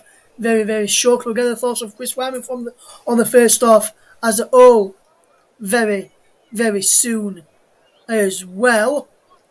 But before we do that, some bit of breaking news came through while that first half was happening, and from the Athletic reporter Simon Hughes, and he has said the EFL tonight is under pressure to investigate why Liverpool players who tested positive for COVID-19 before the postponement of their Carabao Cup semi-final first leg at Arsenal last Thursday were subsequently found to have been negative, with the Anfield club facing questions over the scale of the recent outbreak. The Athletic understands that the EFL have received complaints from some of its clubs over the postponement, following Jurgen Klopp's admission that all but one of the club's positive tests were false positives, meaning later tests showed those players who did not actually have COVID-19 did in fact have the virus. Only one of them had the virus. In the end, it's believed that the confused clubs want clarity over exactly when Liverpool found out this information. As if it was before the Arsenal match, there is a chance that fixtures could have happened as planned. So a bit of breaking news there. So EFL said in a statement at the time, having reviewed the circumstances involved, the league accepted Liverpool's request to be postponed the match, albeit reluctantly, that a postponement was the only option as the club looked to mitigate against further risk of infection among its squad staff, alongside ensuring public health was protected by not travelling from Liverpool to London, which you could obviously understand. But now with this information coming out, it appears that EFL is now under pressure to investigate why that game was called off. So then there's been some other matches taking place today in the African Cup of Nations, as that started yesterday. The AFCON started yesterday out in Cameroon, which we brought you some of the scores yesterday in the African Cup of Nations. We'll tell you about all the information regarding the African Cup of Nations from today's matches very soon. But in the other game that finished yesterday, you heard on the programme yesterday, Cameroon beat Burkina Faso by 2-1. Ethiopia finished with 10 men against Cape Verde, but they lost by 1-0. It was 1-0 at half time. And so far in the competition, we've yet to have a goalless draw in the African Cup of Nations after a late penalty earlier on for Senegal, and Sadio Mane gave them a 1-0 win over Zimbabwe. It was a harsh penalty decision. I saw that game earlier today. Guinea then beat Malawi by 1-0 at 4 o'clock, while Morocco in another game I saw beat Ghana by a goal to nil. And latest score is Comoros nil, Gabon 1. That's coming towards the end of that game. There's also some action in the National League North tonight, which sees Bradford Park Avenue take on Gateshead. Gateshead currently lead by 3 goals to 1. Just gone into the second half. Elsewhere then, and back here in our featured game this evening, which is taking place at Old Trafford. We'll get the thoughts of Chris Wyman very, very shortly for the news this evening to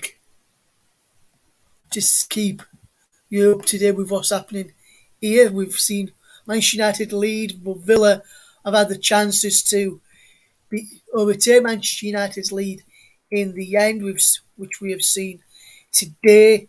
Steven Gerrard has got big players like Anwar El Ghazi, Morgan Sanson, amongst those who could potentially change the game, along with youngsters Jadine Fullergene Bidace, Garnet Chukwemeka, and also Cameron Archer, who we know from his time in the Carabao Cup in the earlier rounds for them.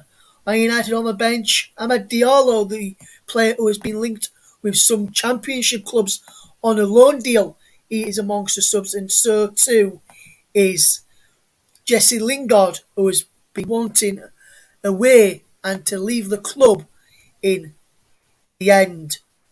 So, superb stuff in the first half from both of these two sides, and we'll get the thoughts of Chris Wyman, like I said, in a few moments for the game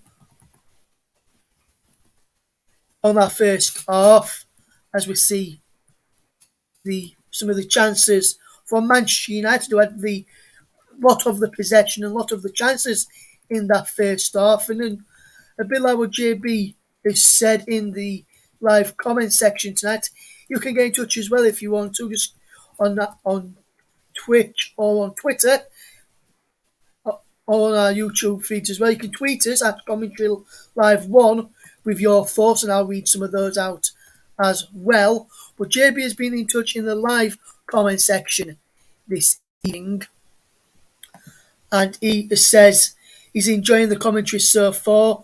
Paul James reckons Manchester United defensively are giving away a lot of chances, and he also says it's been a very absorbing game so far. So then, Chris, at half time, then obviously JB says he's enjoying the commentary so far from himself and from Trevor this evening. Paul James has said Man United defensively giving away a lot of chances, and it's been a very absorbing game. Would you go along with that, saying Man United giving a lot of chances away defensively this evening so far? Yeah, I'd probably say so. So both teams are pressing quite highly. Obviously, United have been pressing, I think, a bit better. I think they've just made more mistakes at the back than Villa have. Villa, I think, have kind of embraced the whole we're going to be pressed, but if we can get out of it, we're going to have big chances, as demonstrated by the amount of space that they exploit once they get past the initial press. But yeah, there's been a few mistakes. Obviously, you had the two mistakes one after another, which led to that great chance for Ollie Watkins, where he hit the bar. But yeah, there's definitely more goals in this. A lot of mistakes being made, a lot of pressure perhaps on Manchester United, obviously given recent results and disgruntled stuff behind the scenes, and Villa very much up for it. So it's been a back and forth game, but mistakes being made, yes. High press causing that, yes. So it's a very entertaining game, very open for the neutral. Very much so, Chris. And just a quick one then, Chris, if we look at the subs benches again, obviously, as I mentioned to the listeners a few minutes ago, Aston Villa on the bench, we've got the likes of Morgan Sanson and where El Ghazi's the more experienced players, but then there's likes of Cameron Archer, who's done well in Carabao Cup action earlier this season. Philogene Bidace has done well when he's played for Aston Villa, as well as Chukwuemeka when I've seen him play in the other comp in the Carabao Cup competition. Whereas if you look at Manchester United, they've got the likes of Lingard, who has been linked with moves away, Donny van der Beek, who's been linked with moves away as well, but the likes the youngsters of Anthony Elanga, who's been playing recently as well. So there's options on both benches if teams want to change it, and if both managers want to change it. Looking at it from a Manchester United point of view, first of all, do you think Ralph Rangnick will be looking at any changes just yet, or if not, what would you think he'll be saying to his players at half time, Chris? Well, possibly the obvious change perhaps would be Dalot off for Wan-Bissaka. It really depends on how bad his injury actually is. I know he ran off the last sort of 10 minutes or so, but it looked a pretty bad injury, so it'll be interesting to see whether he comes out for the second half. Aside from that, as you mentioned, they've got quality players on the bench. Jesse Lingard, as the last sort of season, particularly with his time at West Ham, shown that he's a great player and he's managed to find his feet again at this level. They've got the experienced heads of Juan Mata and Matic on the bench. Van der Beek is a great player as well. Alex Telles. They've got plenty of quality on the bench, United. It's more a question of, I think, Aston Villa. I think they might, going later on into the game, possibly might struggle a little bit because their bench obviously isn't quite as deep. But they've got some good players. El Ghazi on there could cause some problems, and it's really an enticing second half that we've got ahead of us. I really couldn't call it. Like I said, it could be 2-2, 3-3 at this point. It's been that open. So tactics at half time and whatever the managers are going to say to their players really could make the difference here. It could, Chris, and you look at it from an Aston Villa standpoint now. Obviously, the one goal behind, and as long as they keep it to 1-0 for as long as they can in the game, you may feel the more likely they'll probably start feeling they've got every chance that they can get something out of this game. What do you reckon in that dressing room Steven Gerrard will be saying to his players right now? Do you think it'll be a case of more of the same, keep going how you're playing and your goal will come, or do you think he'll ask him to change things up a little bit, Chris? Yeah, I think it's very much going to be more of the same, lads. It's just keep going at it because the chances will come, and they have been coming. It's just they've just had that little bit of bad luck. It hasn't quite fallen rightly for them, or the goalkeeper's pulled out a whirly. David De Gea made a couple of good saves in that first half. So I mean, they've hit the bar as well. So it's there. The game is there for the taking. They've just got to convert one of those chances.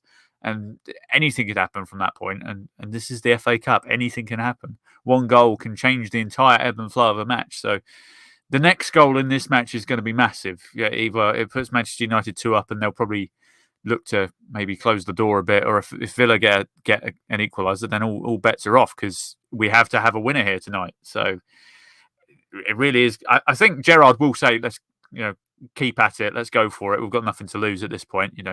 Going into this match, I think United, as we discussed at the start, were the favourites. They've got that early goal, which you would have thought might have calmed the nerves, but if anything, it's brought the best out of Villa. And if they carry on at that tempo, a goal surely will come to them. Yes, absolutely, Chris. Absolutely, the goal will surely come for Manchester United in that second half. Just to keep everyone up to date, this game kicked off around about 5 to 8 this evening, so the second half will be kicking off very, very shortly. In the other result of the African Cup of Nations that is in now, Comoros 0, Gabon 1 is elated, which is a full-time score. Bradford carrying you in the National League now, trailing by 4 goals to 2 against Gateshead this evening. Just a quick one then, Chris, just before the second half gets back underway. We saw Newcastle United go out to the weekend. How big a shock was that for you, seeing Newcastle go out to a League One opposition of the weekend? Well, from my perspective, I mean, I don't really look too much at the Premier League these days. I mean, this kind of occasion where I'm seeing 2 Premier League clubs go head to head is a rare thing for me. But based on what I've heard and what little I've seen, obviously I know Eddie Howe's style of play quite well, obviously having experienced it firsthand at Burnley. But given Newcastle's current position, it doesn't surprise me. whether I mean he didn't intend to get knocked out of the FA Cup that early. Certainly not by League One opposition. But given how precarious their position is, it probably done them a favour because their one sole aim this year is to stay up. I mean, it would be a rather compromising and almost humiliating position if they, the richest club in the world, allegedly, was to get relegated almost straight away. So is it surprising? It's the kind of result you would expect. Newcastle have been kind of on the wrong end of upsets in the FA Cup before. It's not unheard of. So it was an upset to be had, and it's the FA Cup and it happened. Yes, and that is it. It's the magic of the cup as well that you can go to, like Boreham Wood knocked out AFC Wimbledon at home of the weekend. Kidderminster knocked out Reading, so any of the teams could have been knocked out at the weekend, and Man United could still be knocked out here this evening again by Aston Villa if Aston Villa can turn this game around. The players are making their way back out for the second half right now, as I see the Man United players come rushing back onto the field of play. So it's all that time for me to do now. I'm back over to your match commentary team of Chris Wyman and first Trevor Sports. So both players and managers get set for a first half that was thoroughly absorbing, a contest in which the two really did give it their all. Manchester United might be inspired tonight. There was a banner appearing about 15 minutes before kickoff that had the pictures of Roy Keane, Brian Robson and Eric Cantona. It purely said standards. Manchester United are a side at the moment that maybe hope to find their way back into this form. Of course, it was the FA Cup that brought their era of dominance in English football.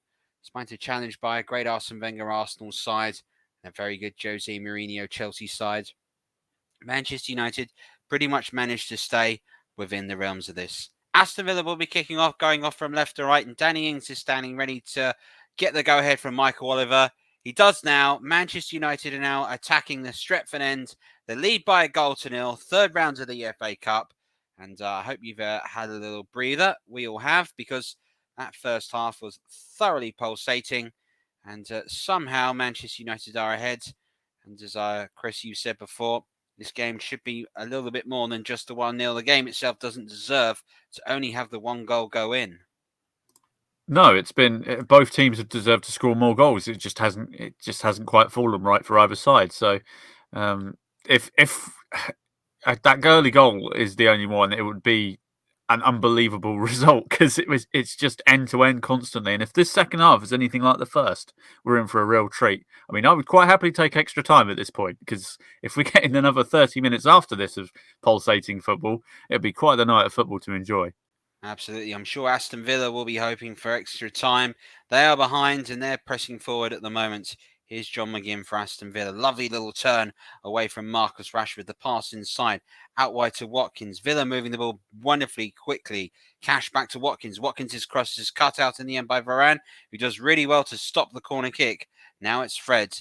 Bruno Fernandes tries to play it first time, doesn't quite find it. There goes Douglas Luiz making the interception, and now it's John McGinn charging back to dispossess Edison Cavani. Mings, and the ball goes all the way back to Emilio Martinez, the goalkeeper for Aston Villa, who plays it from outside his area. Here is Esri Konsa. One thing to note, there are no changes made by either side at half-time, so it's the same starting 11s from the first half that start the second half. There goes McGinn's long field ball, looking for Emilio Buendía. Doesn't quite find him. Here goes John McGinn again. And a little pass inside, which is a poor pass. Edson Cavani's cut it out. Got options on the near side. Bruno Fernandes provided him. Rashford is trying to charge through, unmarked in the area. There is Rashford. And in the end, it has gone out for a corner kick. Despite some protest, it has to be said, from John McGinn, that Manchester United broke, and Marcus Rashford there was able to charge into acres of space. He was. Again, this is another example of the high press working, of them winning the ball high up the pitch. And well, take your pick as to who that came off last. I think it came off both of them at the same time. So referee in an awkward position there. But you can only give what you can see, and he's given a corner. So see if United can double their lead. If they can start the first half like they did if they can start the second half like they did the first, should I say, they'll be very happy. Well, there used to be a saying in refereeing, give the benefit of the doubt to the attacking side.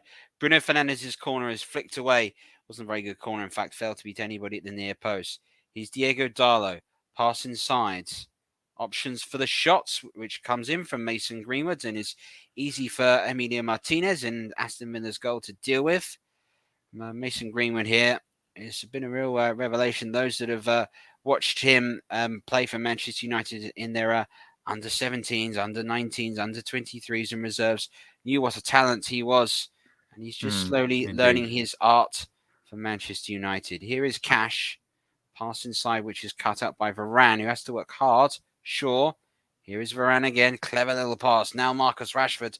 Manchester United can break. A crossfield ball being made there by Cavani. Even Tyrone Mings does well to read it and well again to be able to leap in and dispossess the ball of Marcus Rashford, who was just threatening to get across him. Good defending by Mings, who was definitely pushing at the moment. Could be pushing for a starting place in England's World Cup lineup with the decline in form of Harry Maguire, who is not in the matchday squad tonight. Neither at the moment is Cristiano Ronaldo, so he will not feature tonight. One wonders if he may feature at the weekend in the Premier League game. Would have been Cristiano Ronaldo's first kick of FA Cup final football since Manchester United went out to Portsmouth. No, sorry, went out to Everton on penalties in the semi-final in 2009. And Aston Villa now have a third. Of course, famously, Portsmouth won here the year Manchester United won the league and Premier League and Champions League double in 2008. Famous game that was, and there were chances galore for Manchester United that day. They couldn't take them, and Aston Villa know the moment Manchester United are making chances, but they have taken one. Steven Gerrard, the Aston Villa manager, what great work he did at Rangers, breaking the monopoly of Celtic's dominance, and was able to get Rangers back on the top. John McGinn to take the free kick. Floats it in towards the far post. Unmarked. And it's there! The header has gone in! The final touch has come from Danny Ings. That's just the start that Aston Villa wanted. He charges over to the away fans, points to them, acknowledges the moment. Game on here at Old Trafford. Aston Villa had equalised from a former Liverpool man. Well, he loves a goal at Old Trafford, doesn't he, Danny Ings? He's done it again. He's snuck in, poached his chance, and he's deservedly, I think, Aston Villa are level. Let's be honest. A wonderful delivery from John McGinn. It was so high up that nobody could really read it. Ended up finding two Aston Villa players unmarked. It's fallen kindly. David De Gea not covered himself in the best of glory there. Ollie Watkins, I think, stabbed it towards goal. Let's have a look again. Conser was the one who nodded it into the danger zone here. So Watkins and David De Gea has flapped at it and it's fallen straight to Danny Ings, all of 3 yards out from goal. That's Dirk Kuyt hat-trick range, that is. And it's gone in off his thigh. He's not knowing much about it. I think Fernandez is appealing for handball. It should be all right with that one. And Steven Gerrard, he probably wanted to run to the camera in that corner, didn't he? He does like that one down there. Well, whatever happens, VAR are having a check for this. Michael Oliver is waiting for feedback of it to see whether the goal will stand. Wait and see whether the offside counts. But in theory, he's combined them on and off their rule. I think that was a second phase of play which has gone in. Danny Ings has got the header right on the line and got it right over. This is VAR's check, and this is what they're looking for. It doesn't look to me a hand used there. Not in an unnatural position. It looks very much to come off his thigh. I think it would be harsh if VAR rules this. We'll wait and see here. Oh, no. Is it an offside? This is what they're checking for. They're checking for an offside. Does Ollie Watkins get a touch? Because if he does, that goal is ruled out for offside. And this is what VAR has to be able to pick up. And this is where you really need to see. If Watkins gets a touch here, and I don't think he does. I think he's missed that. If he has got a touch here, and it's difficult to say because Conser's header, it doesn't look like the ball changes its path in this circumstance. Let's wait and see. It looks like it hasn't there. That's what they're checking for. VAR checking for offside. Is there a touch? Oh, it's so close, so close. Well, I mentioned before about the benefit of the doubt going to the attacking side. Will this be the case? We'll wait for Michael Oliver's decision once he gets feedback. Aston Villa are convinced it's gone in. We've had to wait a good minute or so. They're checking again. Danny Ings asking the question. Come on, give us the goal. Here's the decision. And, Michael Oliver now is now going to run back and have a look at this. Got to go look himself. Yeah, his decision is, I'll go have a look. Just a stupid system VAR is in this situation. Chris, what's your take on this? I mean, this whole offside, I don't know. It's the initial call is a goal, and everyone's first impression is a goal, and nobody's really complaining about it being a goal. The only person who's complaining is Fernandez because he thought it was handball. So what's he going to give? Well, to me, it should be a goal. To me, it would be justice, but the fact that he's having to explain to Mings, I'm guessing he's going to rule it out for offside. He is indeed. The flag has gone up. It's offside. The goal has been ruled out, and it won't count. It's such a shame because it looked like Aston Villa had got themselves a deserved equaliser, but it has not the case. And Danny Ings here has been denied his opportunity. I believe it could be potentially, I believe, man at pitch side, Paul James said, could be alleged foul on Cavani. The opportunity here was the offside. Was that the collision that took place between Jacob Ramsey and Cavani? We'll wait and see. I don't think he touches that. It doesn't change course. No, there is no touch there in the end. Now, Rashford for Manchester United. Is this going to go ahead and rub salt into the wounds of Aston Villa, who have been denied an equaliser controversially by the video assistant referee, Michael Oliver, and having a look, and eventually looks like he's called for a potential foul on Cavani or the offside flag going up. But all it means now is Aston Villa, well, they've shown Manchester United they can go ahead and score against them. They can breach their defence. Can they go do so again? It's a heated game at the moment. Both these sides really getting up and involved in the contest. And one thing to point out in that, I times 3.5 minutes between the goal going in and the VAR decision being made. At that point, it was not clear and obvious. So on the standpoint of that being, should VAR have a time limiter? Should it be a case, a bit like we have in in cricket, 15 seconds to call a review? If VAR can't resolve it in a minute, then in all fairness, should the play be allowed to go on, Chris? Well, it goes back to what I said. Nobody was appealing for offside. Fernandez was putting his hand up in the air because he thought Danny Ings handballed it. But if you take VAR away from that situation, it's a goal. Nobody's going to question it. So it's being used when it wasn't needed, and it's taken away from a contest which should be level, quite frankly. On the balance of play, if any, on balance of play of the first half, Aston Villa should have had a couple of goals, but it's changed. It changes the complexion and mood of the match because it's gone from, well, it feels like it's gone from sort of an open attacking game to now it's turned into a bit of an old-fashioned blood and thunder FA Cup tie, which I'm not against at all, but there's certainly going to be a feel of hard done by from Aston Villa's camp, and well, it could turn this cup tie up a notch, which, quite frankly, I'm not against, but it should just be level, quite frankly. As I said, this VAR thing is one of the reasons why I don't really watch too much top flight football, because it just perplexes and takes away from the occasion, in my opinion. But that's just an opinion. You're welcome to have a different one in the comments, but that's just me. And that's football. It's a game full of opinions. Douglas Luiz is going to play a long looping ball again into the area. There goes Target trying to head it away. David De Gea claims it this time. In the comment sections, it's very obvious. Everyone agrees with yourself, Chris, that goal should have stood. You've got JB, Nicholas Jones, and Paul James all agreeing that the goal should have stood. Sadly, it doesn't for Aston Villa, but that doesn't mean the end of it. Manchester United braiding with Luke Shaw, looking to play the ball into Edison Cavani, but that's a good flick away there by Tyrone Mings. Now it's Jacob Ramsey moving it forward at pace. He plays it back into Watkins, and Ramsey just not quite able to maintain control from the pass back. But Aston Villa's quick passing has definitely caused Manchester United problems, and with sloppy passing like that, as McGinn picked it up from a poor clearance, there's going to be chances. Here is Ramsey again. shimmies away from Bruno Fernandes. Inside to Ings, looking to try through to the McGinn. There is McGinn inside. His cross is taking a huge block, and it looks like it's going to be another Aston Villa corner. And Aston Villa do not look shaken up by the decision on that way. If anything, they look more determined now. They do. It's like I said, they're going to feel hard done by. It might well kick their game up to another level. And a goal here for Villa would, it would blast the roof off the away end. I know that much. Here's Douglas Luiz. John McGinn. Fred coming in and making the block. Cash. Little deft header on.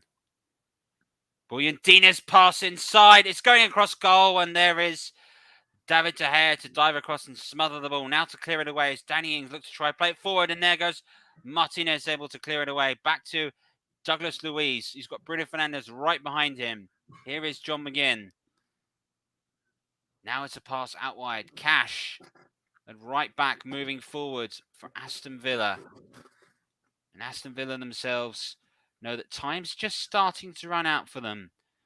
We're just ticking over to the 59th minute. It's 31 to find an equaliser that might arrive at the moment. Big chance this in the match. It's in! That's got to stand, surely. And it doesn't. Watkins, wow, would you believe this? The flag went up straight away at the moment.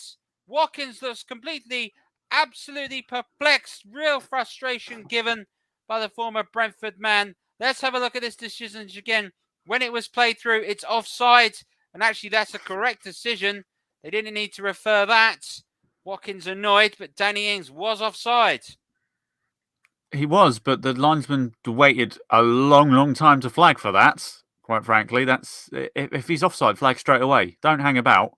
I know there's this whole advantage. Is that Dalot? No, that's Lindelof down now. It's another Manchester United defender down. But Danny Ings. I mean, he should be scoring that. Let's be honest. All he needs to do is slot that pass to Gea, and there's no questions being asked here. But the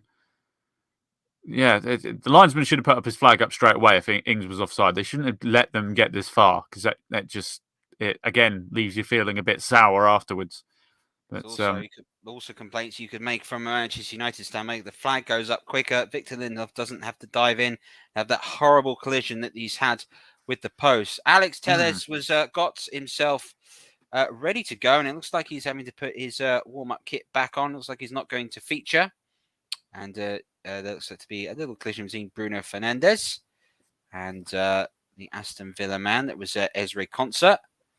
And we'll wait to see if Victor Lindelof returns to the game. He's just hobbling, probably round to a rear start from the game. Aston Villa at the moment have a one-man advantage over Manchester United just temporarily.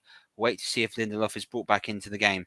Douglas Luiz goes crossfield. Excellent crossfield ball. Diego Dalot there coming across to kick the ball away. Aston Villa trying to steal it away again.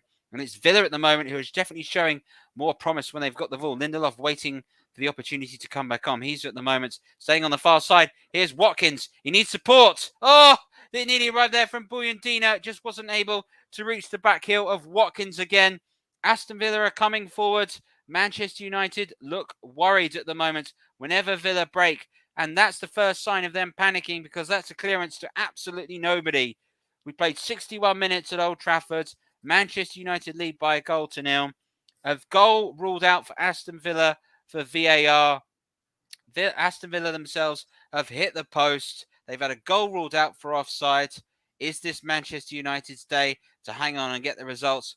Or at the moment, on the balance of play, are Aston Villa going to deservedly get an equaliser? And Cash collides there with Shaw. And the free kick goes Manchester United's way. And Chris, I've got to ask you, what do you think Aston Villa have got to do to try and find an equaliser today? Well, they've just got to keep doing what they're doing. You know, they don't need to change anything. A goal will come. I mean, they did get a goal. You know, another one will come if they keep playing this way. Because Manchester United, their defence isn't as solid as it would appear to be. I know it's still 1-0, but that's purely through fortune. But yeah, they've just got to keep going the way they are. And I don't know how much Gerrard can change from the bench wise to keep things fresh, but if they can carry on at this pace, as David De Gea's goal kick is horrendous and goes out over the halfway line for a throw. But But just a comment from Paul James. I'm for VAR because I've seen it work in other leagues. I do believe we need to make changes, though, as it's on a time limit, as mentioned earlier. But I think the whole idea of VAR was for clear and obvious errors, and I think that's why everyone was for it. But it hasn't been used for clear and obvious errors. It's been used for every tiny little error or mistakes that aren't really mistakes that the human eye can't see. As Danny Ings has gotten behind here from a long throw. Here's Ings again, left-footed ball across. There is Luke Shaw to clear away. Varane. Now this is Rashford for Manchester United. And the pass is made forwards. Aston Villa pressing though. Here's Ezri Konsa, the number 4, moving forward. Past Cavani. Needs support. Oh, he might not need them. He's trying to go all the way, and his left-footed effort is at the near post. And, well, that would have been special. That had flown in. And David De Gea across to make the save at the near post. A relatively routine save. Centre-half bombing forward. Like a centre-forward. I tell you what, if he doesn't slip over, he makes a better contact with that. And David De Gea is having a much harder time.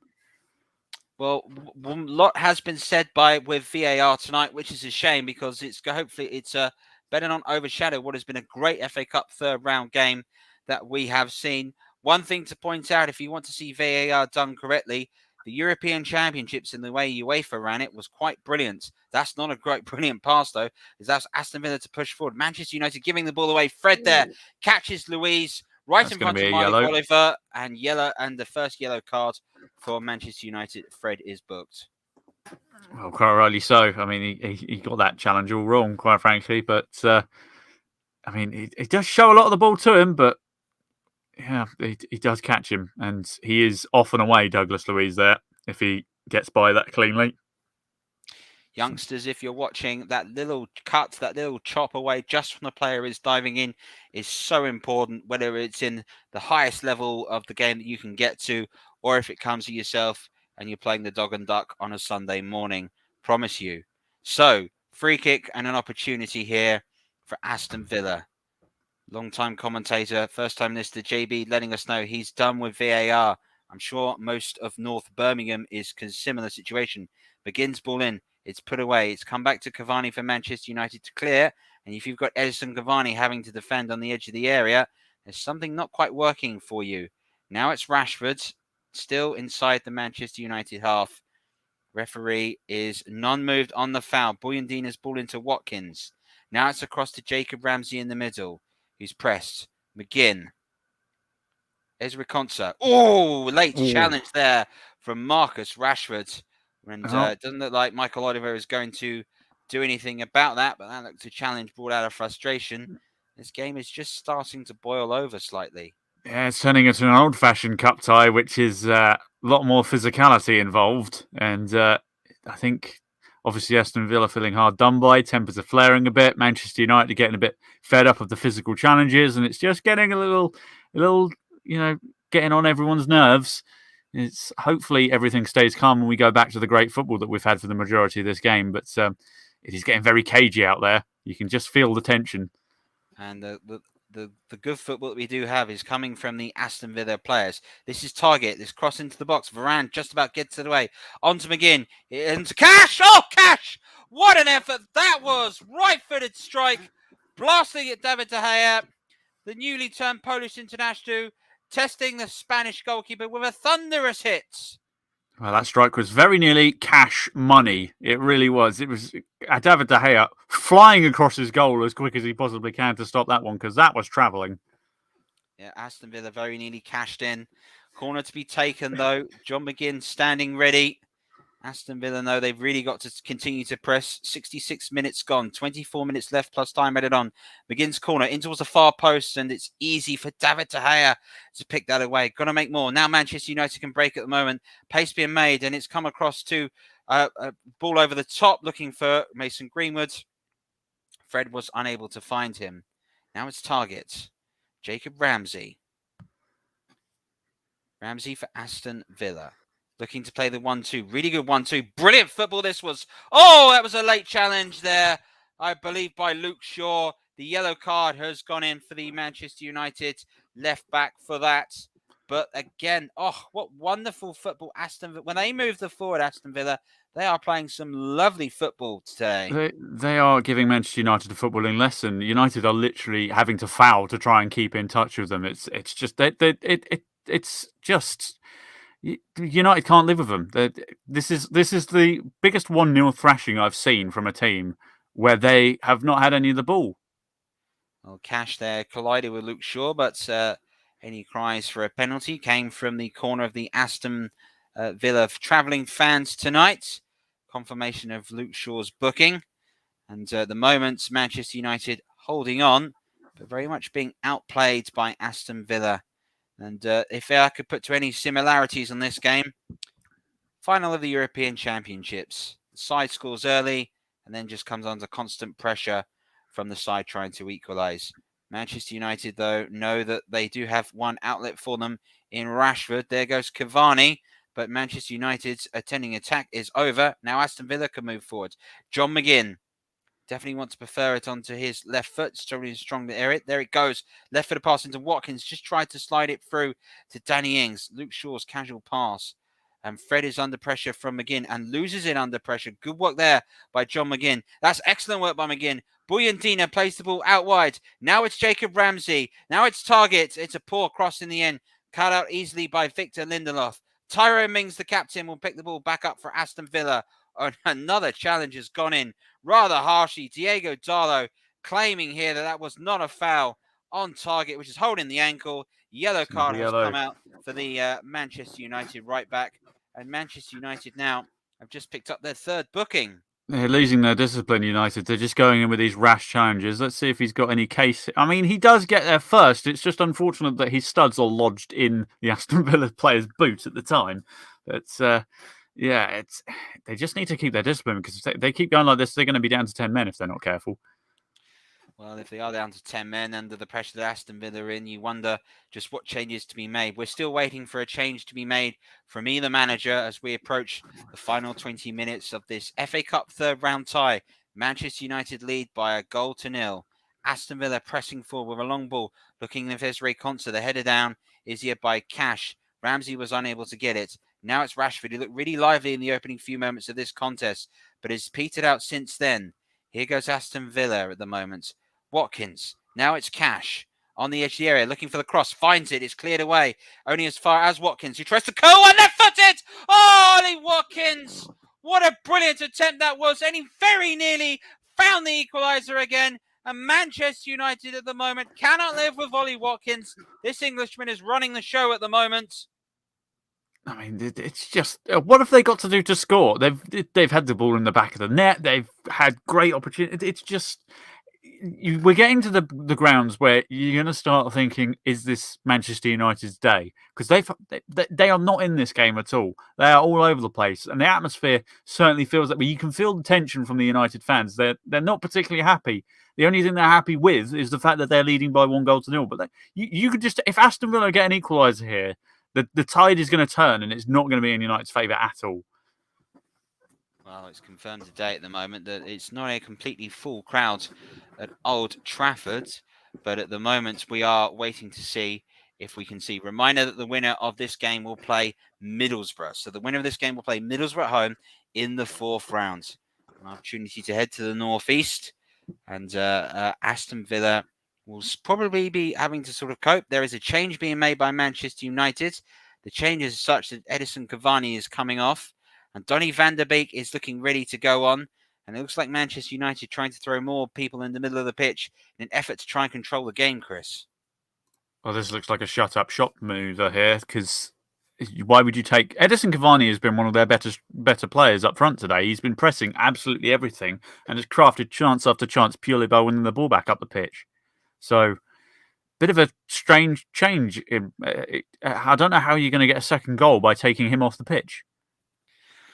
Well, we'll have to see if Van der Beek, who's had a very torrid time since he signed for Manchester United, some thought he could be a real replacement in the middle. But, you know, there was comments from Ole Gunnar Solskjaer saying that perhaps he didn't quite have the legs, quite have the lungs for English football. And apparently the rumour has it, the same has appeared from Ralf Rangnick. But Van der Beek is on and an opportunity to stake his place, although from experience it's very difficult to do when you're given the odd 20 minutes here and there. And Ralf Rangnick at the moment does look a manager who's just a little bit concerned at the moment, and rightly so, because since the disallowed goal, which happens just 55 minutes in, it's been all Aston Villa. Now it's Manchester United, and that's an effort there, which is easily picked by Emilio Martinez, cutting inside his Mason Greenwood to try and force something. And it is Manchester United that are trying to force stuff. It is Aston Villa at the moment where they're making things happen.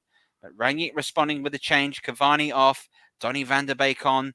That is going to allow potentially more people in the middle. We shall wait and see if this does change the game. Pass inside. Lovely little leave that was there by Diego Darlo, who looks to have really challenged the place of Aaron Wan-Bissaka at right back for Manchester United since he arrived. Aaron Wan-Bissaka, one of 4 Manchester United players. And now here we got a chance for a break for Manchester United. It is Greenwood. Oh, it was right across. It should have gone to Rashford. That was a big chance missed by Manchester United, and that should have been a goal. It should have been a goal. Tyrone Mings just got absolutely clattered by his own goalkeeper, as you would if you don't listen to his call. But yeah, that should have been a simple square it across for a tap in. That should have been 2. That was it. That was the moment for 2-0 and the game to be killed off. You know, Sean Dyche tends to talk about key moments a lot in games. It's one of his favourite excuses, fine margins and all that. But that was definitely a prime example of fine margins. And if that goes in, it's probably game over. Here's Greenwood for Manchester United. Bruno Fernandes has sparked Manchester United into life. Fernandes trying to play the Hollywood ball across low towards Marcus Rashford. Luke Shaw intercepts it and wins it back. Rashford, Bruno Fernandes. Oh, it's poor touch. And a goal kick has been awarded. But some has been said about the decision-making in the final third between Mason Greenwood and Marcus Rashford. It's not quite been at the standard that they'd come to expect, but that was nothing more than a flick on from a throw-in. And Greenwood timed his run perfectly because it was right inside his own half. He did indeed. And you just square this to Rashford, and that's a tap-in. You know, he's got all the time in the worst. Sorry, I can't help but laugh at Tyrone Mings getting absolutely clattered by the goalkeeper. He's clearly calling it. I don't know what he's thinking, and he just steamrollers his own defender. But yeah, Greenwood just get, you know, Mason Greenwood is very close to becoming one of the top players in the country. It's just that last bit of decision making which lets him down from time to time, and that's an example of it. If he squares it to Rashford, it's 2-0, and then this tie probably peters out. They shore up shop and they go through to face Middlesbrough. But 1-0 is a very precarious lead, and with 15 minutes exactly to go, anything could happen. As a famous TV show once said, anything can happen in the next 15 minutes. Off the bench, where do you see Aston Villa being able to change the game at the moment, Chris? It's difficult, really. This is where Manchester United kind of have the advantage. Their bench is a lot deeper and a lot better than Aston Villa's. I mean, it's looking at the bench. I mean, maybe El Ghazi perhaps could change something, but they really don't have a lot of established talent at this level to come on and make a difference. So it's going to be really difficult. If they have to shore things up at the back for whatever reason, Hawes, of course, who scored in the league against United earlier, could come on. But it's really a case of this is going to be a real fitness test for Villa if Gerrard decides he's not going to use any of his subs. And quite frankly, the way Villa are playing, or at least they have been up until the last 5 minutes, they didn't really look leggy at all. No, and Manchester United's substitution has changed the game for them. They're starting to see more of the ball. Here's Diego Darlo out wide. Now it's Mason Greenwood. Low area cross coming in. Had to be kicked away there by Ezri Konsa. There is a good touch. Out wide in the end is being made by Danny Ings. Watkins needs support. Douglas Luiz provides it. Manchester United 1, Aston Villa 0. TC Hub here, live and exclusive alternate commentary here from Old Trafford. Here's John McGinn for Aston Villa. He looked to cross it in. Yes, he does. It's an easy header away. And now it'll be a chance for Bruno Fernandes to put Ezri Konsa under pressure. Well, going to be. Here's Mings that's recovered after being completely clattered by his goalkeeper. I was saying that, and he passes the ball all the way out for a Manchester United throw in. So we are waiting to see the full-time result, but remind yourself that these two are actually going to play again later on. They're going to play this weekend, the Premier League, and Aston Villa have got Philip Coutinho on that side. And if you're Philip Coutinho at the moment, You must look forward to playing with an Aston Villa side like this. I tell you what, if Aston Villa are playing like this without Philippe Coutinho, it's going to be quite the wondrous midfield of John McGinn and Philippe Coutinho is going to be something to see. Well, it looked to be in a real sort of positive side. Obviously, Philippe Coutinho unavailable for today's game. He is going to be available, we believe, for Saturday. We shall wait and see whether he starts as he sort of arrives on loan at the moment. So, here we go. This is an opportunity for Bruno Fernandes to break. Marcus Rashford will try to get there. Konsa has read the ball well and has been able to clear it away. Not a problem. Now, Aston Villa, the clock was their enemy with about half an hour to go. It's starting to become really troublesome for them now. We are at the 78th minute of this contest, 12 minutes plus time added on. I think for the VAR standpoint, we could have some substantial time added on. If you want to have a guess at the comment section below, please do how much time you think will be added on. We'll be going to, in a few minutes or so, going to Chris for his choice for the man of the match today. And it's a good choice because there has been some good performances so far. The performance that counts at the moment is Scott McTominay's goal in the 8th minute. That is the difference between both of these sides, and that is the reason why Manchester United lead by 1-0. A change is being made for Aston Villa at the moment. It's Emiliano Buendía who is coming off at the moment, and in his place, well, it's the change that was predicted by you, Chris. It's El Ghazi who's coming on. Yeah, well, my candidate for man of the match has just left the pitch, so yeah, I've got to say, Budina was magical at times tonight. He really, it looked like you just couldn't get the ball off him. So, in terms of, I mean, that's who my man of the match is going to go to right now since he's left the pitch. I'm gonna say it here and now. He was an absolute game changer, and he was tearing Manchester United apart. They'll be relieved that he's no longer on the pitch. So, we are waiting for the final 10 minutes of this contest. Aston Villa know they've got to find a way back into the match, and it's mistakes capitalising, which was a real factor before. Ramsey, left there by Cash, and that's allowed Manchester United to an opportunity to break away. Here's Fred, 2 players up on the far side. One at the moment is Bruno Fernandes. Donny van der Beek run ahead of him. The ball back across over to Fred. It's just going to bounce away from him. Can Fred keep it in? Yes, he can. He's up against Ramsey that clears it away. And that's going to be a welcome reprieve from Manchester United. They will have a set piece to take. A reminder, if there is an equaliser tonight, we are set for extra time and maybe even penalties. Chris, got to ask you, the performance of Marcus Rashford started really brightly, but as this game has gone on, seems to have faded in this contest.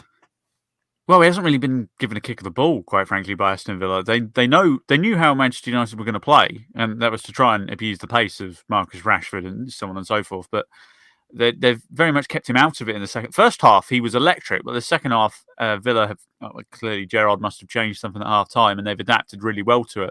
But the second half, he's kind of been nowhere. Not complete passenger, but he's been very isolated. Corner is headed away at the near post. There goes Luke Shaw with that swinging right foot, and it falls to an Aston Villa head. And Aston Villa trying to keep possession as Van der Beek goes up against Luiz there. Manchester United have it through Ramsey. Now it's Van der Beek. And Bruno Fernandes is caught. Douglas Luiz has done it. The long ball was played over the top. And there is Luiz. Oh, it's just a chance, just for half a second. It looked like there would be an opportunity. But it wasn't in the case for Aston Villa. It looks like Danny Ings had just about found a way through his header. Wasn't quite on contact. Here is Fred. Scott McTominay is a wayward, tired pass for Manchester United, and he's forced Raphael to run a long way to keep it in on the near side. Here is McTominay. Goes back to David De Gea. Hustled there by Danny Ings. What a signing he has proved at the moment be to Aston Villa, former Liverpool and Burnley man. David De Gea with a long ball up forwards. Flick on by Van der Beek. But it'll be an Aston Villa throw. Matt Targett will stand ready to take it. And Emilio Martinez will know that despite his stops today, it's been another occasion of the Manchester United goalkeeper. His opposing number 1 that has caused the best action. Saves from David De Gea and a bit of luck at the moment is allowed to keep the score to 1-0. 8 minutes to go. Here is a chance. El Ghazi. Cross comes in. That's the header. And it was Ings. Couldn't keep it on target. Cash up against Shaw. Poland versus England. Douglas Luiz of Brazil.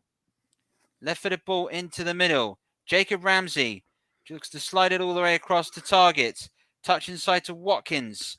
His control will just let him down. Now it's Van der Beek. He's got options out wide of him. One of them, of course, is an opportunity to run. This at the moment is Mason Greenwood up against Tyrone Mings. Greenwood needs support. There it is again. It's arrived again from Fernandes. And Manchester United quite happy to keep the ball and pass it quite lackadaisically up front. Moving into the half is Luke Shaw for Manchester United. Now it is Marcus Rashford. He's been given the ball for a while. Can he do something with it? It seems United very much content to keep the ball. No real urgency to their play. And you understand what's at stake. It's a fourth round cup tie against Middlesbrough. Now they come forward through Scott McTominay for Manchester United. Lovely little layup at the moment made by Mason Greenwood. Bruno Fernandes wanted Greenwood to continue his run. He didn't do it in the end. Now this is Diego Darlow for Manchester United. There goes Shaw. Space. Rashford is in tons of it on the near side. This is Rashford. And it's cleared away. There was a opportunity for United. And now Aston Villa to try and come on the break. Danny Ings hitting it long ball forward. It'll be a chase with Watkins, but Raphael Varane read the ball well. Here is Fred for Manchester United. Pass out wide to Diego Darlow. A rather sloppy pass, it has to be said. But Darlow has done enough. And, both teams looking absolutely shattered at this point. It's been that kind of game. Both teams just have been at it, hammer and tong. United, of course, have had the benefit of making a few more substitutions. Gerrard does have more options, but like I said, there aren't too many game-changing options he's got on the bench to maybe help his side. So it's really make or break time now, as we're going into the last 6 minutes or so. You're just looking for a bit of luck, maybe a mistake. Tired minds and legs are out there. Anything could happen. Well, the frenetic pace of this game, as it showed in the early part, has definitely had a factor into it. And Van der Beek here just able to put the pressure on Mings. And Aston Villa will have the throw-in. And if you're an Aston Villa supporter at the moment, you'll look back to 3 key moments in the game. And you'll be very annoyed, I would imagine, that VAR went against you. An offside. Bruno Fernandes looking like he is departing here for Manchester United. So Bruno Fernandes is departing. He's got the armband in his hand. We'll wait and see who he gives it to. And he's going to give it to David De Gea, who will skip the side in the last few moments of this contest. It looks to me as if Anthony Elanga was also warming up to come on. That's the time-killing tactic, yeah, just give the captain's armband to the goalkeeper who stood over by the corner flag. Yeah. That's just milk as many seconds as possible. Well, it could be up to potentially 5 minutes of time added on, is the rumour circulating at the moment. Marcus Rashford departs the pitch. He is off today. And Jesse Lingard comes on for Manchester United. And at the same time, Anthony Elanga also comes on, this young Swedish international. Let's see what he can do for Manchester United. A big occasion for them in the final few moments. Jacob Ramsey has departed for Aston Villa also. So there goes Ramsey. And in his replace as well is Jalen Fillingham-Biedens has come on. He's the number 32. And we're now in the realms of just hit and hope. We're into nearly 86th minute of the contest. 4 to go. Manchester United 1, Aston Villa 0. Live here on the TC Hub, exclusive alternative commentary of the FA Cup third round tie between Manchester United and Aston Villa. And Chris, definitely since the first substitution by Ralph Rangnick, changing Manchester United's shape, it has allowed them at the moment to temporarily slow Aston Villa, as we want Match Cash continue to run forward at the moment. Now it's the first touch with a substitute for Fillingham-Biedens to try and find an effort in, and he can't, and it's a goal kick. But you have to say, from a substitutional tactical change, Ralph Rangnick was able to stop the flow and the pressure at the moment that Manchester United were experiencing. That Van der Beek brought on. And you're right, it's a corner. Yeah, the change of shape has definitely helped United. They've been able to hold on to the ball a bit more and doing a bit more game management. But cheap corner given away here, and this could be the moment that Aston Villa have been looking for. Flood the box. El Ghazi's in the area. McKinn is there also. It goes right to the far post, and in the end, it's a very poor corner because it's floated out and it's beaten everybody in the area. And Konsa is down in the area. Looks to be holding his face. Wanted to see what's available. Michael Oliver comes over to have a word. And he's called the medics over to have a little look at the young man just to see has he taken a bit of a knock. But there is no VAR referral on this. Wait and see if there is here. But let's have a look. Konza here up against Shaw. Does Shaw catch him there, Chris? I think he's trying to milk it, but I mean, there's a light brushing, and Konza's doing his best to try and make it look worse than it is. I think that's. Although, having said that, he is bleeding. So I take back what I said. He's actually taken a punch to the face. Not a deliberate, but Luke Shaw's hand has made contact with his nose, and that shirt is having a lot more claret added to it.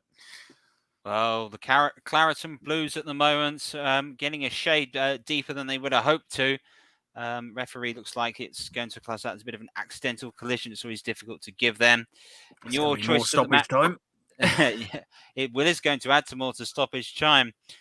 We can tell you at the moment that the man of the match from the BBC, who are also covering the game, and I've got Guy Mowbray and Dion Dublin next to me, awarded the man of the match to Scott McTominay. Here on the TC Hub, Emilio Buyandina's got our decision for some quite electric play at the moment. If you disagree with us, go ahead in the comment sections and let us know who you think your choice was for man of the match. But Michael Oliver at the moment is probably got to look to wait a few more minutes, and we'll find out very shortly how much time on as we tick off over to the 89th minute.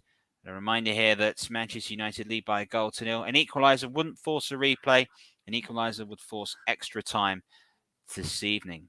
David De Gea to take the goal kick. And it looks as if Ezri Konsa is back up to his feet. Both these managers have made changes. 3 made for Manchester United. 2 at the moment made by Aston Villa. David De Gea getting ready. Final minute of the 90. And then we are in time added on. Target. Now it's to McGinn. McGinn with the ball over the top, and it's a real race at the moment. It has to take head. And Victor Lindelof, good touch and good placement. Tries to play the ball away. Pressure being taken. Lost it. Mason Greenwood just not able to keep the ball. And Aston Villa in the final 30 seconds of the 90 will have possession. A throw in about a third of the way inside the Manchester United half over on the far side. And the throw in to be taken. Aston Villa have their players bubbling around. Douglas Luiz comes short. There comes pressure going in from Jesse Lingard. And here is Ezri Konsa. Dion Dublin's been watching too much Homes Under the Hammer, I think. Dion Dublin giving that 6 minutes of time added on. Well, obviously the injury that took place there to Konsa has given Aston Villa 1 final minute. So 6 long minutes for Manchester United to have to sit through. Famously, the tides were turned, and it was 6 minutes additional extra time that allowed Manchester United to find an equaliser and a winner against Sheffield Wednesday in the first Premier League season in which they went ahead and robbed Aston Villa of their opportunity to win the championship for the first time since 1981. Now this is Anthony Elanga. Touch and an opportunity, and he's taking on Casio Elanga. That's a clever little ball over the top, but there's nobody in a red shirt in the area that can read that. And Target is able to hook the ball away, and it's not been kept in. It's a throw-in available for Manchester United, who aren't going to rush this. But Mason Greenwood scribbling down some notes after seeing that. And there is Anthony Elanga just showing us the potential this young Swedish player can cause. So, throw into Aston Villa now. We've played a minute of added time. We have 5 more to go. And can Aston Villa find an equaliser? This has been a very absorbing cup tie, despite there only being 1 goal. And very much from a neutral standpoint, I imagine those watching at home and those listening, you might very well be rooting for Aston Villa. The underdog always has such a famous place in people's hearts in competition. Here's Jesse Lingard for Manchester United. A little pass out wide that has arrived. And now Lingard has got it back again. And he looks to try and find a crossing, but there is Mings. Lingard showing good strength. He's got Mason Greenwood just further down the pitch to find him. But Lingard showing his experience and going for the corner and trying to stay there as best he can. And there goes Mason Greenwood trying to show that he's got something left in the tank. And he does. It's a poor shot in the end to Martinez. And is that going to be costly? Because really, he should be keeping that in the corner as best he can. Martinez forced to clear it long. He was just charged in front of him by Alanga. Luke Shaw wins the header. And now it's cleared again by Greenwood. And it'll be matched all the way by Martinez in the Aston Villa goal.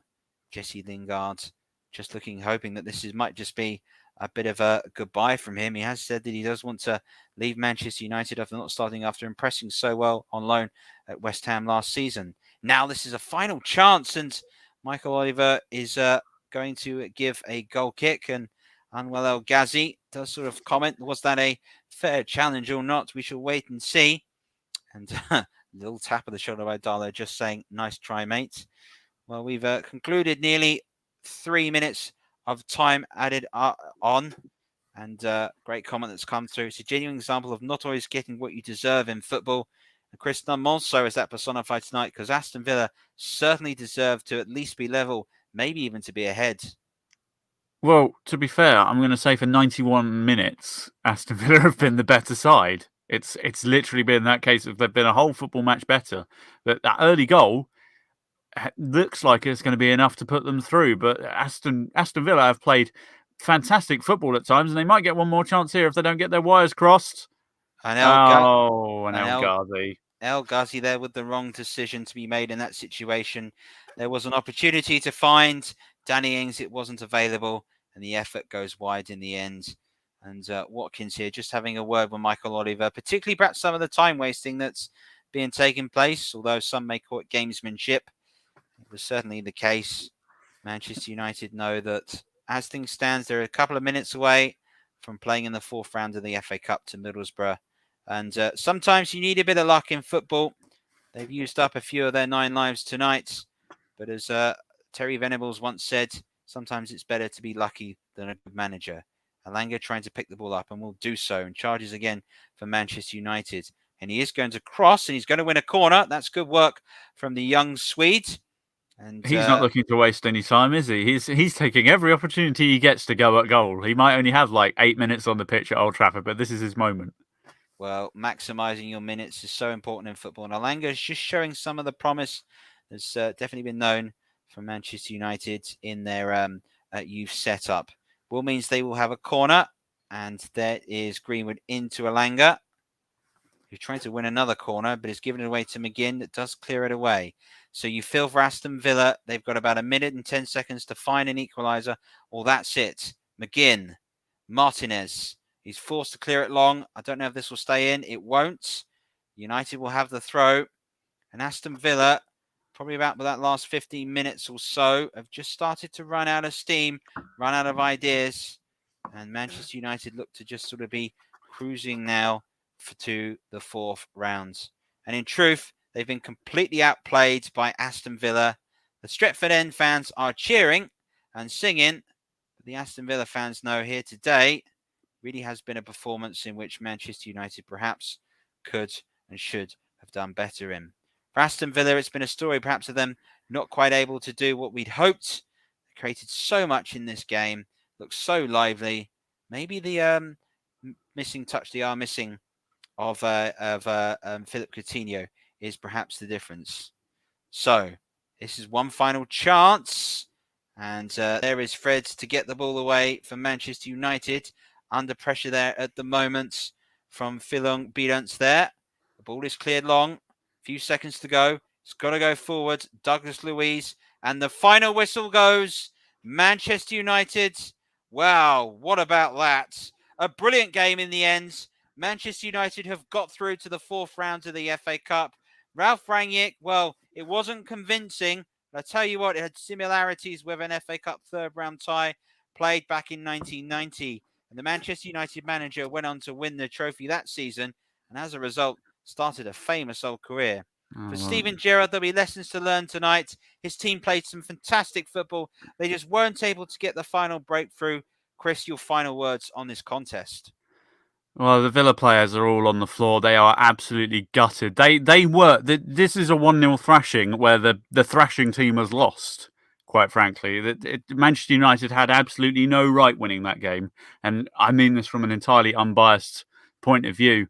They were, for 90 minutes, outplayed, outclassed by Aston Villa, but they got that one goal right at the start. And they just they had so many chances, Villa, to be fair to them. They should have taken one or two. They'll sit there and feel hard done by VAR, which yet again has reared its ugly head and become the main talking point of a match, which I'm sure people will debate for the rest of the week. Was that the right decision? Should it have been ruled out? Steven Gerrard can be very proud of his players, as will the Villa fans, because that performance at Old Trafford was spectacular, and they've somehow come away empty-handed. And Manchester United can consider themselves very lucky indeed. They managed the game well, I will say that. When the change of shape by Ralph, with bringing Van der Beek on, it certainly made a massive difference to United's midfield, and they managed to manage it a little bit better in the second half. But they really were outclassed today, and the best team lost, and sometimes that's just the way football goes. Well, football, it's a funny old game, Tell you what, if you're going to Villa Park on Saturday evening, you might want to go ahead and strap yourselves in, because if Aston Villa can play like this with the home fans behind them, they could have a fabulous performance. They'll meet again, these two, but not in the cup. As for tonight, Manchester United have just done enough through Scott McTominay's final goal to finish it, and Manchester United are in to the fourth round. Full time here, Manchester United 1, Aston Villa 0. Thank you very much to our brilliant commentary team there, Trevor Sport and Chris Wyman. Brilliant coverage from the boys this evening, which has got some very good playlists from our listeners and some of the TC Up colleagues as well.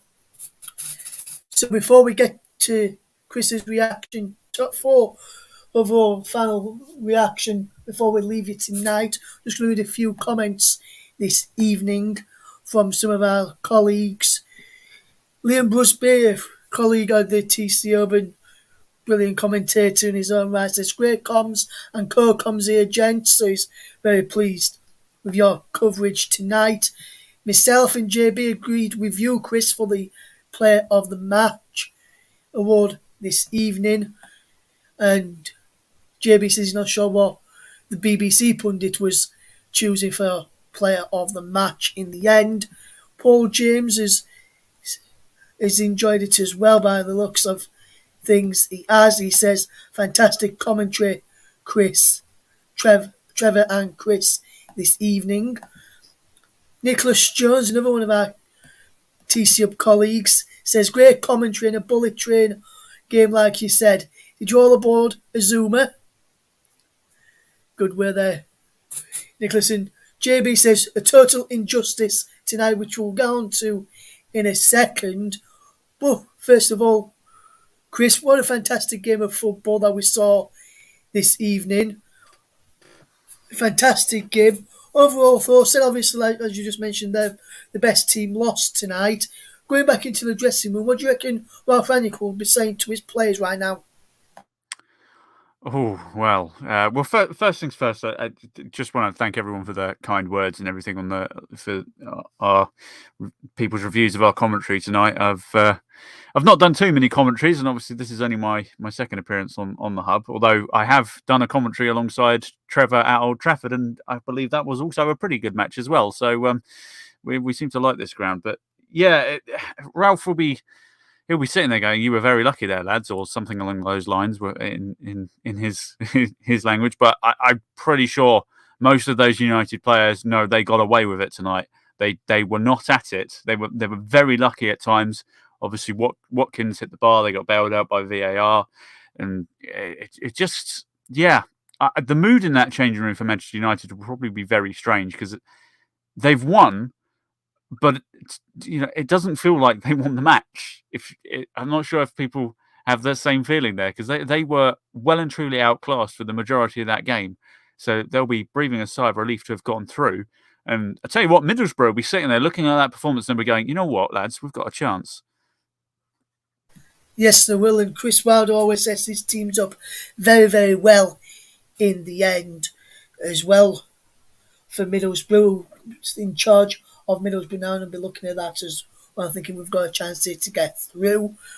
Just one final word then, Chris. Obviously, you gave your man of the match to Emi Buendia, the Aston Villa forward who went off towards the end of that game this evening. What was it about his performance that stood out to you this evening, Chris? I mean, I haven't watched much Premier League football this year, so in terms of my general knowledge of this season going into this match isn't too heavy. But every time he touched the ball, I was on the edge of my seat. I just felt like that something was going to happen. His dribbling ability tonight, he was tearing the United defence apart. They just couldn't get it off him, and he was creating chance after chance after chance for his teammates. And he was magical tonight. He really was. Watching him play is one of the reasons why I love football, because it's just moments like he produced such great moments. It was just fantastic to watch, and yeah, that's why I gave him the man of the match. In terms of entertainment and chances created and what he did to that United defence turning it in and out, he just had me on the edge of my seat the entire game, and yeah, that's why he got the man of the match for me. He was the best player on the pitch by quite the distance. Yes, and fantastic performance from him. Unfortunately, he was on the losing side in the end. So then that completes the FA Cup fourth round draw. So let me just recap here who has got who in the Emirates FA Cup fourth round. Now then, after this tie has been finalised, so let's just run through the ties for you once again.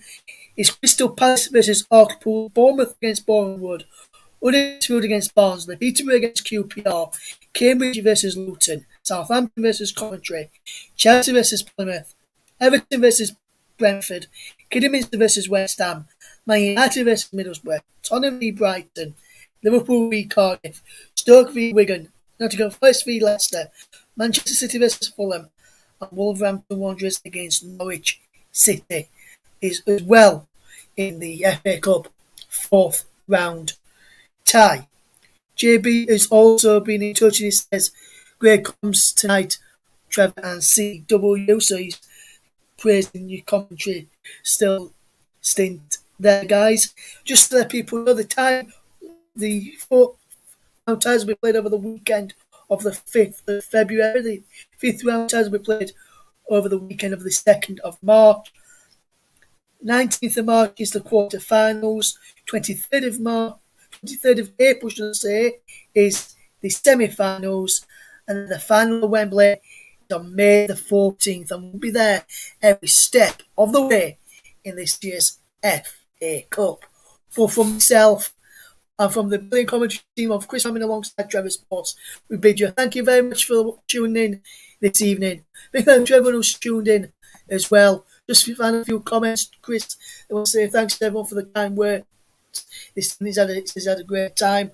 Trevor says he's really enjoyed that. He says thank you to you, Chris, for your support this evening, and he looks forward to doing it again. He says cheers for the feedback to everyone else, and he says enjoy the rest of your week. I want to say enjoy the rest of your week right now. And Trevor also says he enjoyed the commentaries and the open match, and he just wants to point out to our listeners this evening that he is not a Manchester United fan.